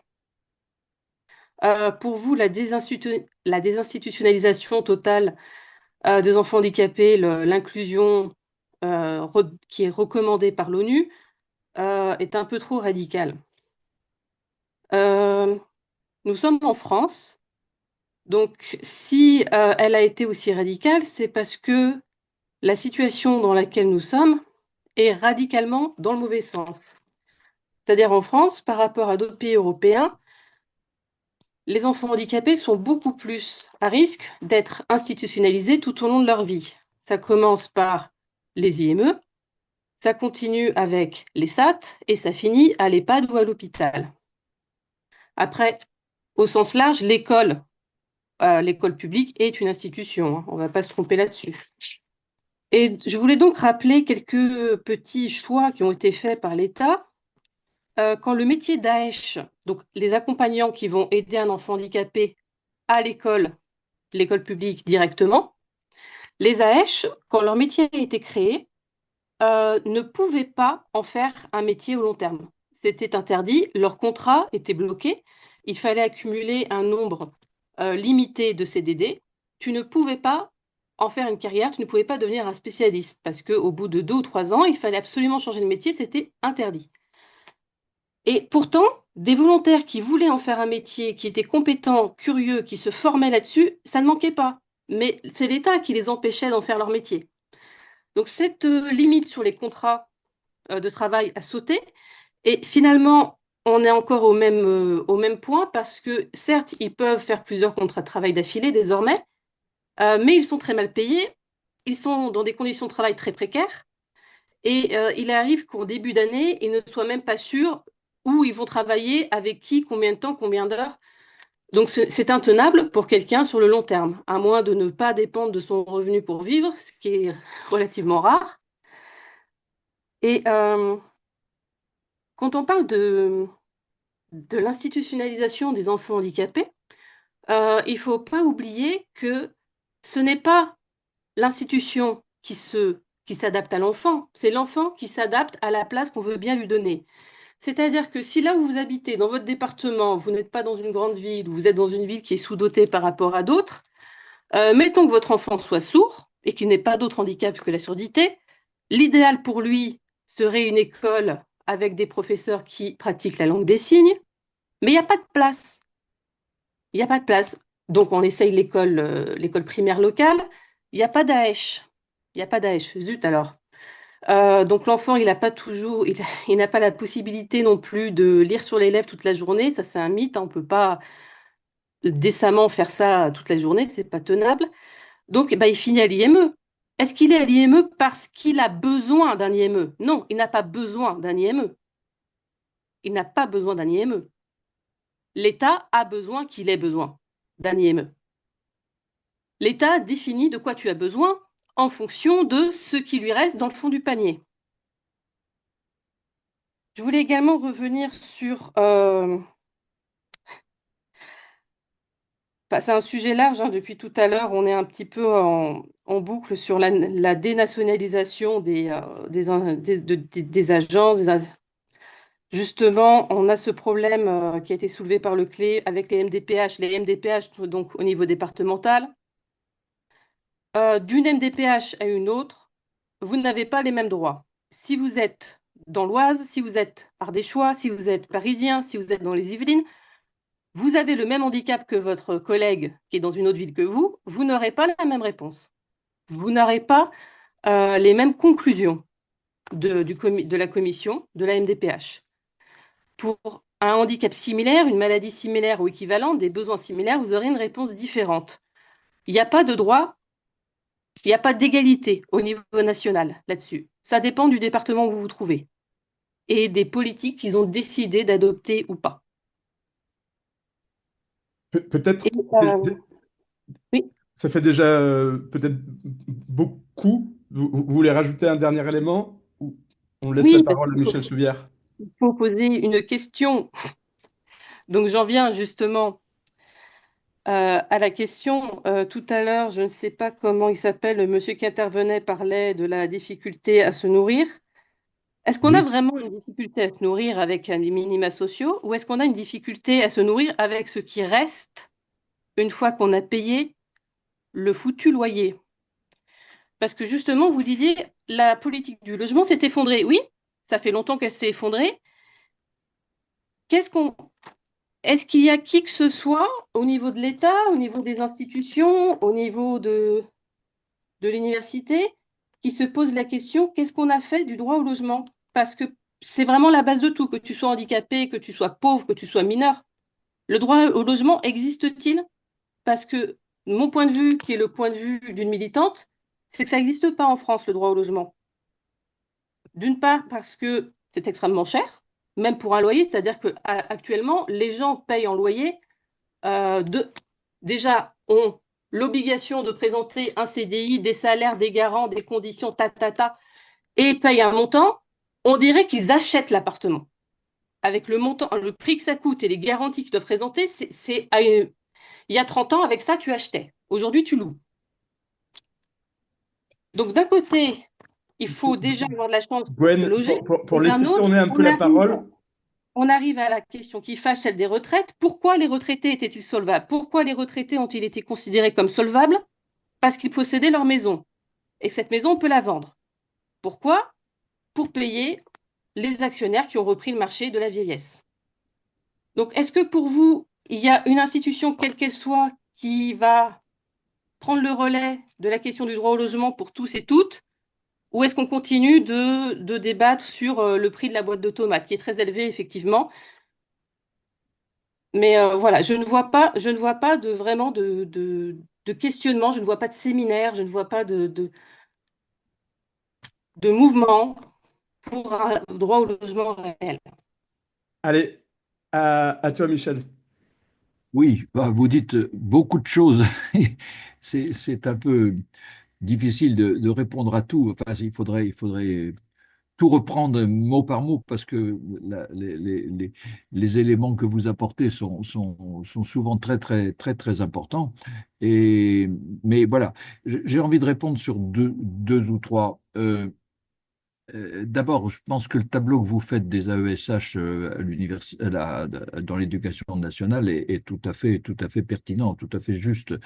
Simplement, la question est de savoir pourquoi est-ce qu'on a créé des AESH et qu'est-ce que ça veut dire l'accompagnement à l'école de gamins en grande difficulté. Moi, ce que j'observe, c'est que la scolarisation d'enfants en grande difficulté, parfois, c'est une heure par semaine ou une heure par jour. Ça ne répond pas à la question de savoir comment on accompagne ces enfants-là le reste du temps. Alors que l'institution n'est pas forcément un lieu de relégation, ça peut être aussi un lieu de vie, avec des initiatives, des ouvertures, un travail sur l'extérieur. Je pense que certains d'entre vous regardent les émissions à la télévision du Papotin. Le Papotin, c'est dans le champ de l'autisme, c'est un très bel exemple d'inclusion sans le dire. Parce que l'activité se passe en dehors des institutions. Elles sont soutenues par les institutions, mais pas dans l'institution. L'institution n'est pas un mouroir, au contraire. Bon. Et je pense que là, faudrait s'entendre. Enfin, il y a il y a une vraie question sur ce que c'est qu'une institution, d'une part, enfin, comment on peut la définir. Moi, je la prends de manière un peu vitaliste, c'est-à-dire l'institution, c'est plutôt un lieu de vie, c'est pas un équipement. Il y a d'autres formes que l'équipement en dur. Hein, et c'est pas une prison. Hein, c'est un lieu de vie. C'est même ce qu'on retrouve dans les approches dites de psychothérapie institutionnelle, de psychiatrie institutionnelle, etc. C'est-à-dire qu'en fait, c'est l'institution qui aide hein, en tant que telle par sa présence même. Euh, et alors, c'est vrai qu'il y a il y a des critiques à faire, mais il faut faire attention parce que ne pas jeter l'eau avec le bébé avec l'eau du bain, parce qu'on n'a plus rien. Enfin, quand on ferme trop d'établissements, ben on prive, on prive d'une solution discutable, certes, mais parfois très positive pour certains enfants, et notamment pour certains parents qui ont des difficultés d'ailleurs à vivre avec leurs propres enfants en grande difficulté au quotidien. Donc il faut une coopération là, il faut une coopération et l'institution, à mon avis, a sa place. Voilà, c'est ça que je voulais simplement rajouter à cette affaire. Mais il y aurait beaucoup à dire parce que j'ai pas pris de notes, mais j'ai le souvenir quand même d'un long exposé. Voilà. Merci. Merci en tout cas pour ce que vous avez dit. Je vous propose des interventions assez courtes pour pouvoir encore faire un peu tourner sur le temps qui nous reste, Marie-Hélène, et puis après Grégory. Oui, bonjour à tous d'abord, et puis bonjour monsieur, et merci comment dire, de cet historique. Alors, bon, évidemment, la couleur de mes cheveux montre que je connais ces époques-là et que je les ai vécues, donc je m'en souviens dans à la fois ce qu'elles apportaient parfois de nouveau, parce qu'on parle beaucoup d'innovation aujourd'hui, mais les innovations, je crois qu'elles datent d'il y a quand même très longtemps, et qu'effectivement, elles ont apporté des réponses à des périodes bien déterminées. Et peut-être que c'est cette notion qui fait aujourd'hui que la temporalité que l'on vit entre, j'aime pas le mot usager, je préfère utiliser le mot personne, excusez-moi, mais voilà, donc entre ce que vit la personne dans son quotidien et ce qui est pensé pour elle, puisque nous y travaillons pour beaucoup d'entre nous, et donc nous élaborons, vous savez, des plans, des énièmes plans, des rencontres, etc., des colloques, des séminaires. En réalité, je crois que c'est parce qu'on n'est pas sur cette temporalité. Et si je peux me permettre, par rapport à ce que vous avez exposé, le débordement gestionnaire aujourd'hui, justement, ne fait plus apparaître ce que vous évoquiez de solidarité nationale, élément auquel nous avons, enfin peut-être en tous les cas, moi j'ai cru, et on l'a vécu un peu pendant un certain nombre d'années. C'est comme l'ascenseur social, c'est comme voilà, l'accès à la santé, enfin bon, toutes ces lois régaliennes qui ont permis aux personnes d'accéder à un certain nombre de droits fondamentaux. Je rappelle le droit à l'alimentation et le droit d'habiter. L'habitat sont des notions fondamentales qui ont perdu leur sens. Et je crois qu'aujourd'hui, la jeunesse n'a plus connaissance que c'est un droit. Et donc, on n'est plus sur... Alors, je dis la jeunesse, excusez-moi, hein, mais vous êtes tous très jeunes, et c'est ce pourquoi j'utilise ce terme. Euh, le décalage dans le temps entre les missions de l'État, les réponses de l'État et les attentes des personnes est complètement distordu. C'est-à-dire qu'il y a même dissonant. Et je rappelle que la petite proposition, et vous avez raison de dire qu'elle n'a pas abouti, avec un ministère qui se serait appelé le ministère de l'autonomie, dont on voit les délabrements actuels, ne date que d'il y a quelques années, et la ministre pressentie, enfin non, qui a un petit peu exercé, était Madame Bourguignon. Ça a été un flop, et ça a été un flop parce que les personnes elles-mêmes, la peur de perdre le peu que l'on a fait que philosophiquement, on n'est plus en capacité d'espérer plus. Et donc, on se contraint à se satisfaire du peu. Et ça, c'est le danger aujourd'hui, et c'est la dérive, parce que quand on en est à ce stade d'incapacité de pouvoir d'agir, eh bien, effectivement, on subit au lieu de pouvoir être force de proposition. Voilà. Et moi, je voulais savoir si le débordement gestionnaire, voilà, n'était pas lié à cette peur, à cette crainte que les personnes elles-mêmes ayant plus ou pas, hein, on le voit, ou encore un tout petit peu, y compris les petites retraites, tout est lié, tout ce qu'on a entendu est lié. Une heure d'école, c'est toujours mieux que zéro. 450 ou 400 euros de RSA, c'est mieux que zéro. L'AH, c'est mieux que zéro. En fait, on se contente d'un peu Marie-Hélène, globalement. Pardon, oui, excuse-moi, je suis bavarde. trop tard. Allez, j'ai fait mon temps. Sonnerie, bip, merci. Merci, monsieur, en tout cas, d'avoir évoqué tout ça. Est-ce que je fais tourner un petit peu, Michel, et tu réagis plus collectivement? Grégory, peut-être? Alors, Grégory, d'accord.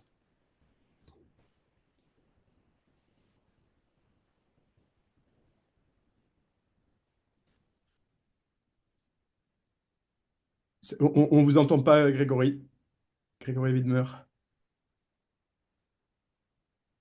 On devrait m'entendre là. Ah, c'est Pardon, bon. excusez-moi, petit souci de microphone. Donc je suis arrivé en plein milieu de la présentation. Il a fallu que j'attrape au fur en plein milieu, mais en tout cas c'est assez intéressant comme point de vue un peu du désengagement qu'on a sur plein de terrains. Je dis le terme de désengagement personnellement. Euh, à une échelle qui est plus que locale, parce qu'au local, c'est au contraire là où personnellement j'observe encore un engagement fort. Par contre, en fait, dès qu'il y a eu dans les institutions des mouvements qui ont tendance à en fait rendre ça plus globaux, rendre ça plus grand, en fait, c'est ceux-là qui s'affaiblissent pour moi. Je reviens rapidement, très rapidement sur la désinstitutionnalisation, sur la question de la désinstitutionnalisation.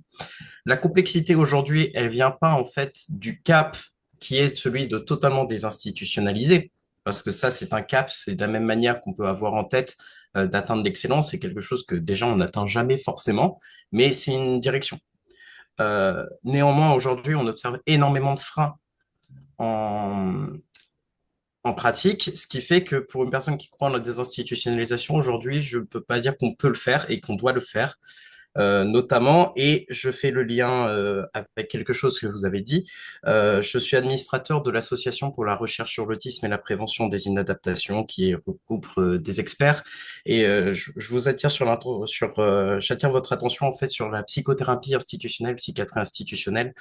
Je souhaite juste attirer votre attention sur le fait qu'à ce jour, dans la communauté scientifique, il n'existe aucune étude, aucune preuve, un minimum solide établi de l'efficacité de la psychothérapie institutionnelle. Vous devriez plus regarder dans des choses qui travaillent l'environnement avec les besoins de la personne qu'à partir d'un établissement. C'est un conseil que je peux vous donner. Vous trouverez peut-être des nouvelles choses ou recroiserez des choses, mais euh, bon.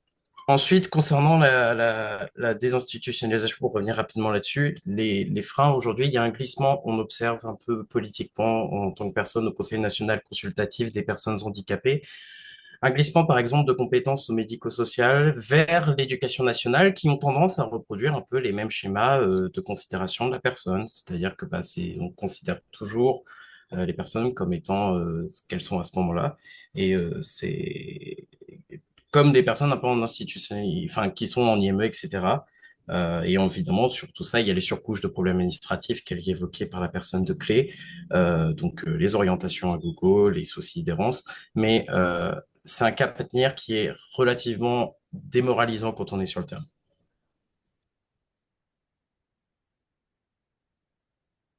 D'accord. Très bien. Merci.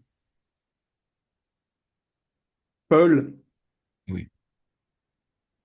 Oui, je voulais rebondir, Michel, sur une de tes affirmations que j'ai trouvées intéressantes, sur l'idée que le langage des droits humains ou les droits fondamentaux serait un espace. Attends, je reprends la formule exacte pour pas trahir ce que tu as dit. Voilà, les droits humains seraient un levier pour contrer les effets délétères d'une philosophie individualiste. Bon, cela remis dans le contexte de ce que tu as présenté, je trouve très intéressant aussi, c'est-à-dire les quatre piliers du champ du social, du champ du secteur social, on pourrait dire. Euh, et ces quatre, dont le premier pilier est justement celui des droits. Alors, ma question, c'est est-ce que ce langage des droits humains et est-ce que les droits, et notamment les droits humains et les droits fondamentaux tels qu'ils sont, tels qu'ils transforment le champ du social aujourd'hui, est-ce que ils sont seulement un espace ou un levier de résistance face justement à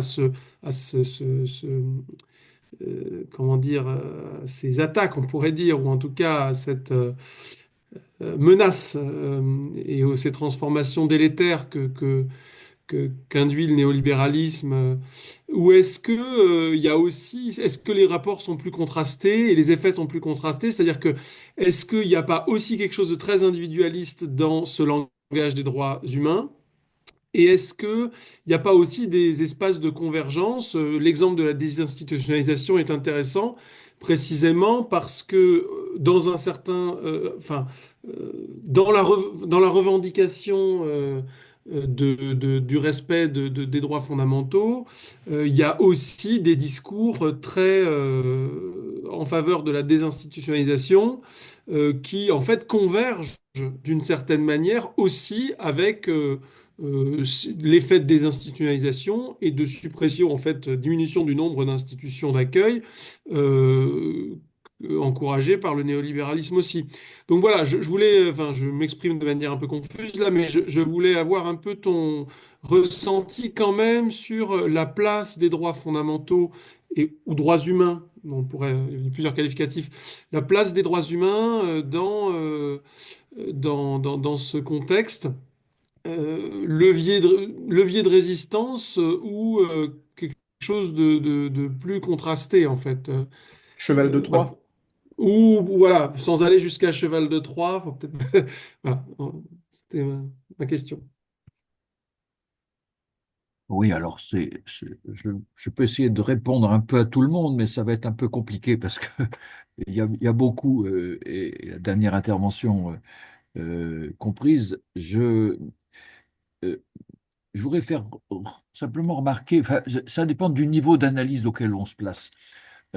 Si on prend une analyse historico-politique, par exemple, c'est vrai que le néolibéralisme qui nous vient par les voies que chacun connaît, par le monde anglo-saxon, et puis d'ailleurs, on peut même se demander si on est encore dans le néolibéralisme ou on n'est pas en train de passer à une étape supplémentaire ou à l'étape suivante du capitalisme, c'est-à-dire voir ce qui se passe aux États-Unis. Pour l'instant, c'est pas, enfin, ça rend peut-être la question du néolibéralisme limité à une certaine période.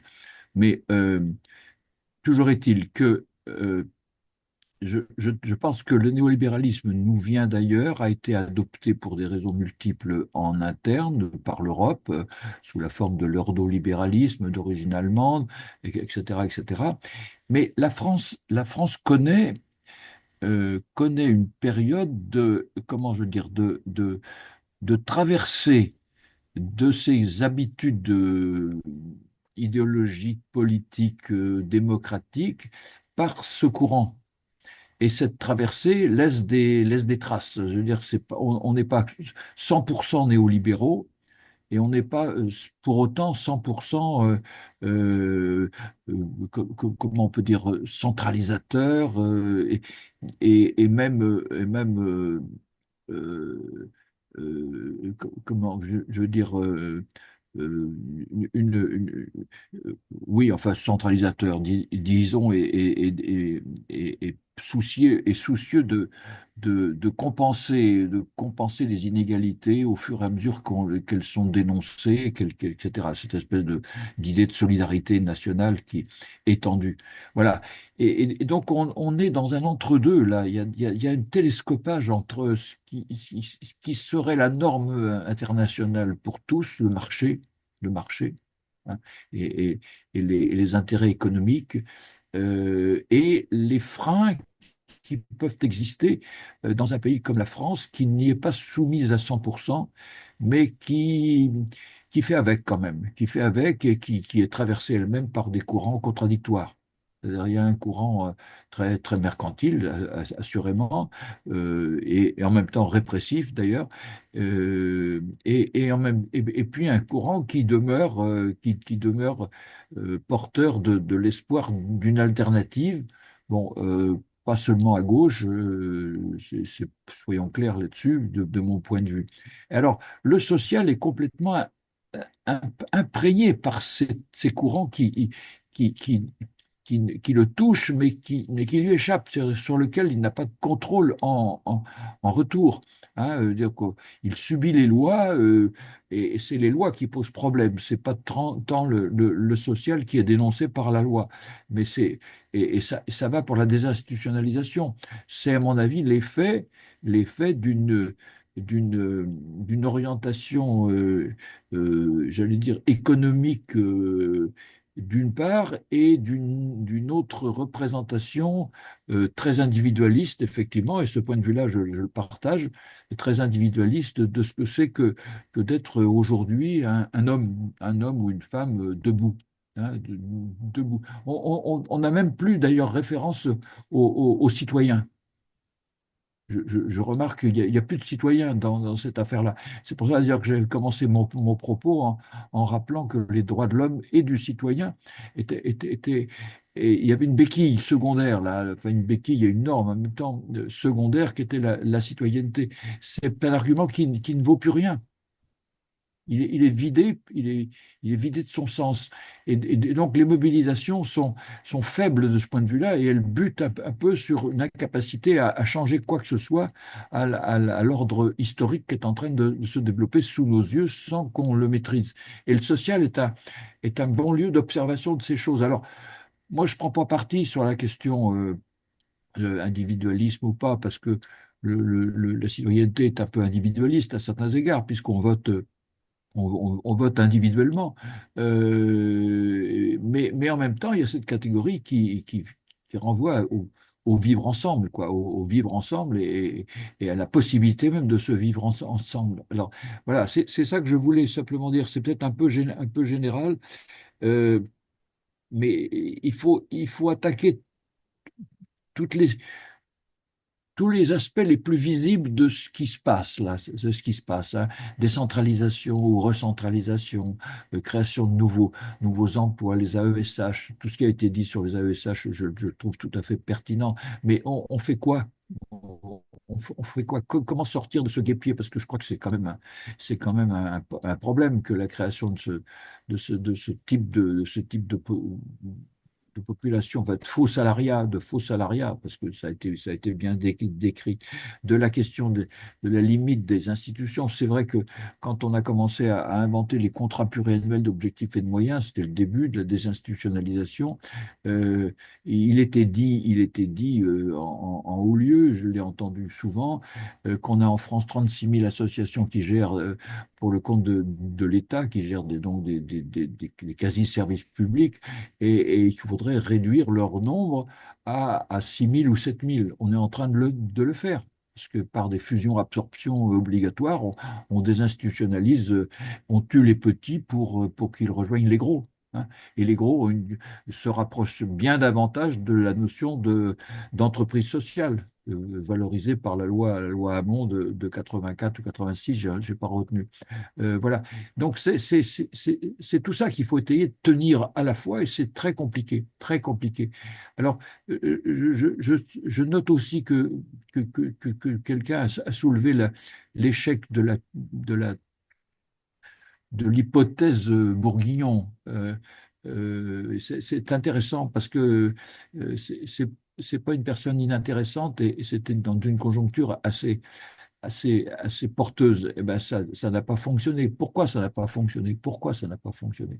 Alors, elle a laissé un rapport, Bourguignon, sur les travailleurs sociaux, mais ça suffit pas. On lui a proposé plus politiquement et elle n'a pas eu les moyens de tenir ou d'avancer. Enfin, donc, les appuis c'était peut-être de la politique spectacle, malheureusement pour la personne et pour nous. Voilà. Donc, moi, j'insiste sur l'historicité de toutes ces choses, parce que sinon, on s'en sort pas. On est dans une compréhension trop immédiate, trop réactive, trop, peut-être trop subjective aussi. Donc, c'est l'histoire qui va nous donner un peu du champ. Voilà, y compris l'histoire du droit, d'ailleurs, dont j'ai parlé au début. Voilà, moi, ce que je voulais dire assez rapidement. Mais là, il y a eu beaucoup de choses dont je vous remercie. Euh, J'en profite d'ailleurs, si on doit être proche de la fin, mais pour dire à à Paul il a cité un bouquin que j'ai fait récemment, qui est d'une toute autre nature, puisque c'est un bouquin autobiographique qui s'appelle Sol et sous-sol d'un boomer. Parce qu'effectivement, oui, je réponds à la personne qui a montré ses cheveux blancs, que je crois elle est un boomer ou une boomer tout à fait comme moi. On a traversé les mêmes périodes. C'est à la fois une chance et en même temps, ça crée une difficulté pour s'adapter à la nouvelle donne. Mais voilà, donc j'ai essayé de raconter à travers ma propre histoire les sources de mon attachement à la question sociale et au social en acte, parce qu'il y a peut-être des sources, et puis faire un bilan, un bilan de mes travaux et de ce que j'ai essayé de proposer au partage, parce que ça me paraît très très important que ça ne reste pas enfermé au CNRS, tout ça. Voilà, merci beaucoup. Encore 3 minutes, Michel, et j'ai bien conscience là qu'on est long et qu'on voilà, la fatigue arrive.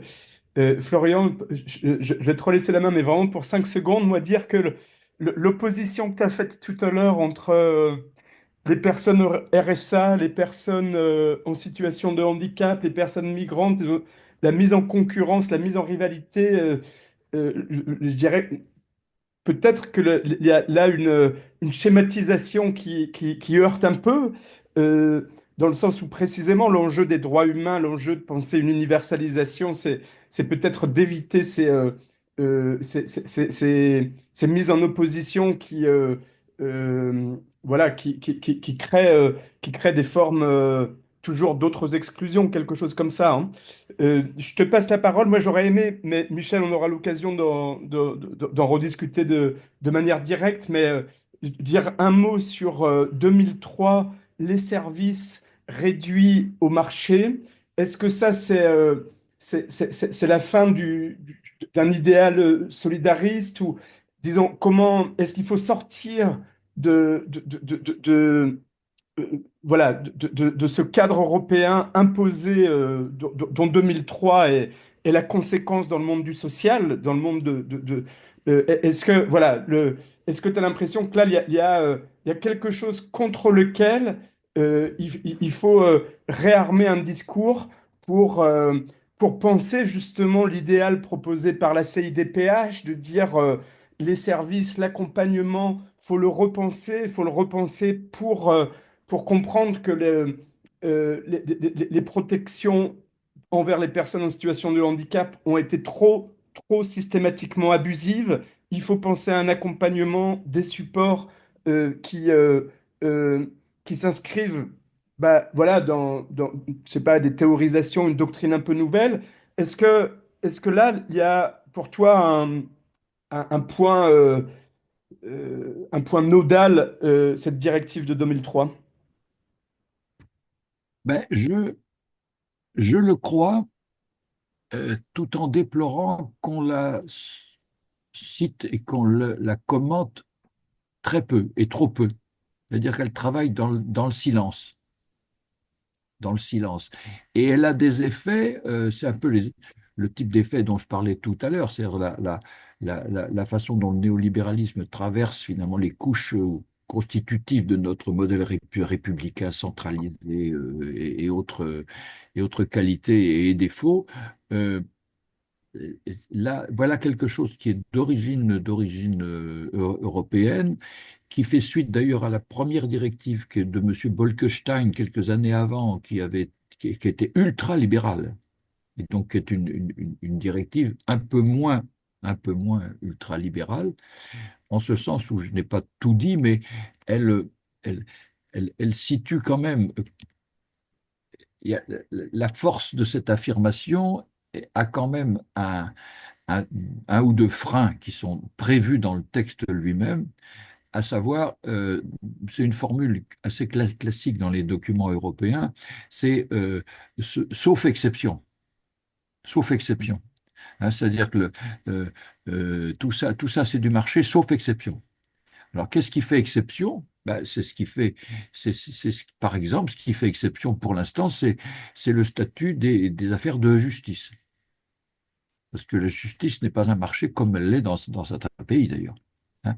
Euh, et la nomination des juges, par exemple, par l'État, crée une garantie, en fait, est vécue comme une garantie, alors que dans d'autres pays, c'est le fait d'une élection.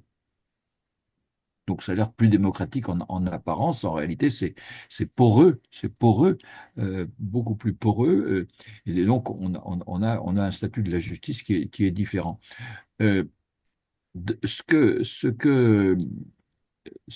je voulais dire, c'est que le sauf exception, ça va aussi pour la sécurité sociale, dont le statut, pour l'instant, est presque protégé, mais attaqué. Attaqué. Faut pas jamais oublier, par exemple, que AXA, la compagnie d'assurance bien connue, a voulu à un moment donné mettre sur les rails une sécurité sociale bis, dont les tarifs auraient été beaucoup plus populaires. Ça a été cassé par le Conseil constitutionnel ou par la Cour d'État, le Conseil d'État, j'en sais rien, mais comme étant contraire aux faits fondamentaux. Or, voilà, donc il y a quelques fondamentaux qui résistent, mais qui sont attaqués, hein. Et j'ai donné quelques exemples. Et malgré tout, il y a une pénétration dans ces milieux-là de la philosophie consumériste et rationalisatrice qui caractérise la France depuis maintenant plusieurs décennies, hein, alors qui est amplifiée par le politique à l'instant T. Mais ça, c'est des variations presque secondaires par rapport à la tendance générale, qui est quand même très très lourde. Voilà, c'est ça que je voulais dire. Alors, la question de l'institution là-dedans, pour reprendre un peu d'autres, moi, elle me paraît fondamentale. Euh, même si on peut critiquer la psychothérapie institutionnelle comme ça a été fait tout à l'heure, la preuve n'est pas faite, du contraire non plus, c'est-à-dire de la nocivité de la psychothérapie institutionnelle.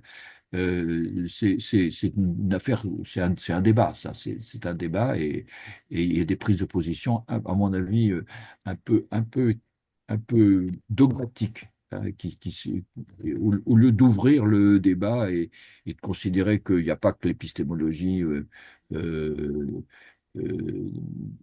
des neurosciences pour expliquer un certain nombre de comportements. Voilà, et les traiter.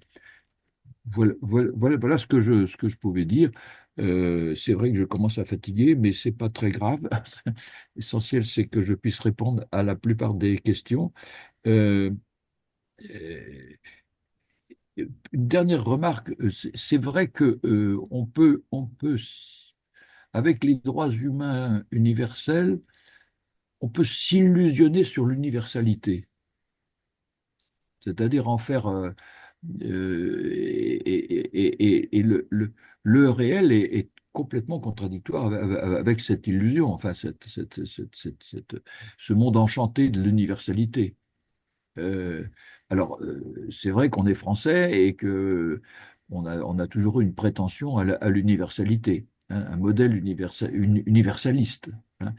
Mais ce modèle-là est en train de reculer un peu partout. Quand j'entends America Great Again, c'est évident qu'on est loin d'un projet universaliste, sauf pour le marché. Sauf pour le marché, hein. Mais sur le reste, les droits humains, tous les reculs.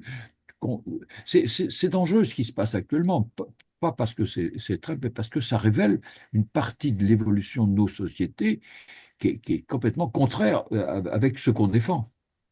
Complètement contraire. Alors là, avant, c'était difficile j'allais dire, à nouer avec notre héritage, mais maintenant, on est carrément en guerre idéologique. C'est le modèle européen qui est désigné. Et on va perdre l'Ukraine, vraisemblablement. C'est quand même assez scandaleux. C'est scandaleux, mais c'est en train de se faire. Alors là, il n'est plus question de social, hein. C'est ça le pire. Voilà ce que je voulais peut-être ajouter, sans parvenir à tout traiter, parce qu'il y a tellement eu de choses de dites ou, On ou de peut, on peut développées. clôturer sur ces mots. Bon, source d'inquiétude évidemment, euh, mais voilà, c'est- est-ce qu'on est là à la limite du social ou est-ce que c'est le social qui travaille encore autrement dans ces enjeux géopolitiques? Bon, Ouais, euh, on travaille encore, il n'est pas mort, tout à fait. Mais c'est un type de structuration, mais comme je dis structuration, c'est au sens large, un type de structuration de ce domaine qui est en train de bouger, oui, qui est en train de bouger. merci. Oui, Florian, très vite, on clôture. Euh, Très vite, je vais faire rapide du coup. Moi, je constate à l'échelle de mon territoire de du racisme entre les Français, les handicapés et les gens issus de l'immigration. On n'a plus de logements sociaux pour les gens en situation de handicap. On a 240 places, voire 300 places pour les familles issues de l'immigration ou les personnes vulnérables. Et on, on nous dit, nous devons accueillir tout le monde. Est-ce qu'aujourd'hui, on ne devrait pas l'idée fermer fermer l'entrée des individus d'autres pays pour se centraliser sur le bien-être et l'égalité à l'autonomie de tous les habitants de la France? Oui, bon, soit, mais je ne partage pas cette idée. Par contre, je sais que les migrations vont s'imposer à nous de plus en plus avec ce qui est en train de se passer sur la planète. C'est-à-dire que la clôture de la France sur elle-même ne tiendra pas longtemps. Voilà. Et donc, non, moi je pense il faut un point de vue universaliste à nouveau, mais adapté aux conditions d'aujourd'hui. Et parmi les conditions, il y a les grandes migrations dues au phénomène naturel et aux crises dans un certain nombre de pays du monde que vous connaissez bien et que les gens fuient ou pour des tas de raisons souvent justifiées. Donc, si on ne peut pas les accueillir, enfin, quand je dis on, c'est pas uniquement la France, c'est nous, c'est au moins l'Europe. Voilà. Merci beaucoup, Michel. Je propose de clôturer là-dessus. Notre prochain séminaire aura lieu le 21 mars prochain, je crois, pile dans un mois. Euh, et puis, on va avoir sans doute, d'ailleurs, si Michel, tu veux, on fait souvent un petit débriefing d'atelier en début d'après-midi. Alors, bon, je ne sais pas si ça se fera tout à l'heure en plus petit comité, mais peut-être là pour ceux qui sont... on peut de toute manière rester en plus petit comité immédiatement pour se dire deux mots de l'organisation du séminaire et puis peut-être avoir deux mots d'échange plus entre nous, Michel. Donc, je vous propose les uns et les autres, on ferme cette séquence séminaire et puis voilà, on peut se prendre un petit café tranquille et d'ici 5 7 minutes, ceux qui ont envie de rester pour l'organisation du séminaire et dire deux mots d'échange plus privés avec Michel, voilà, on se retrouve après un petit café.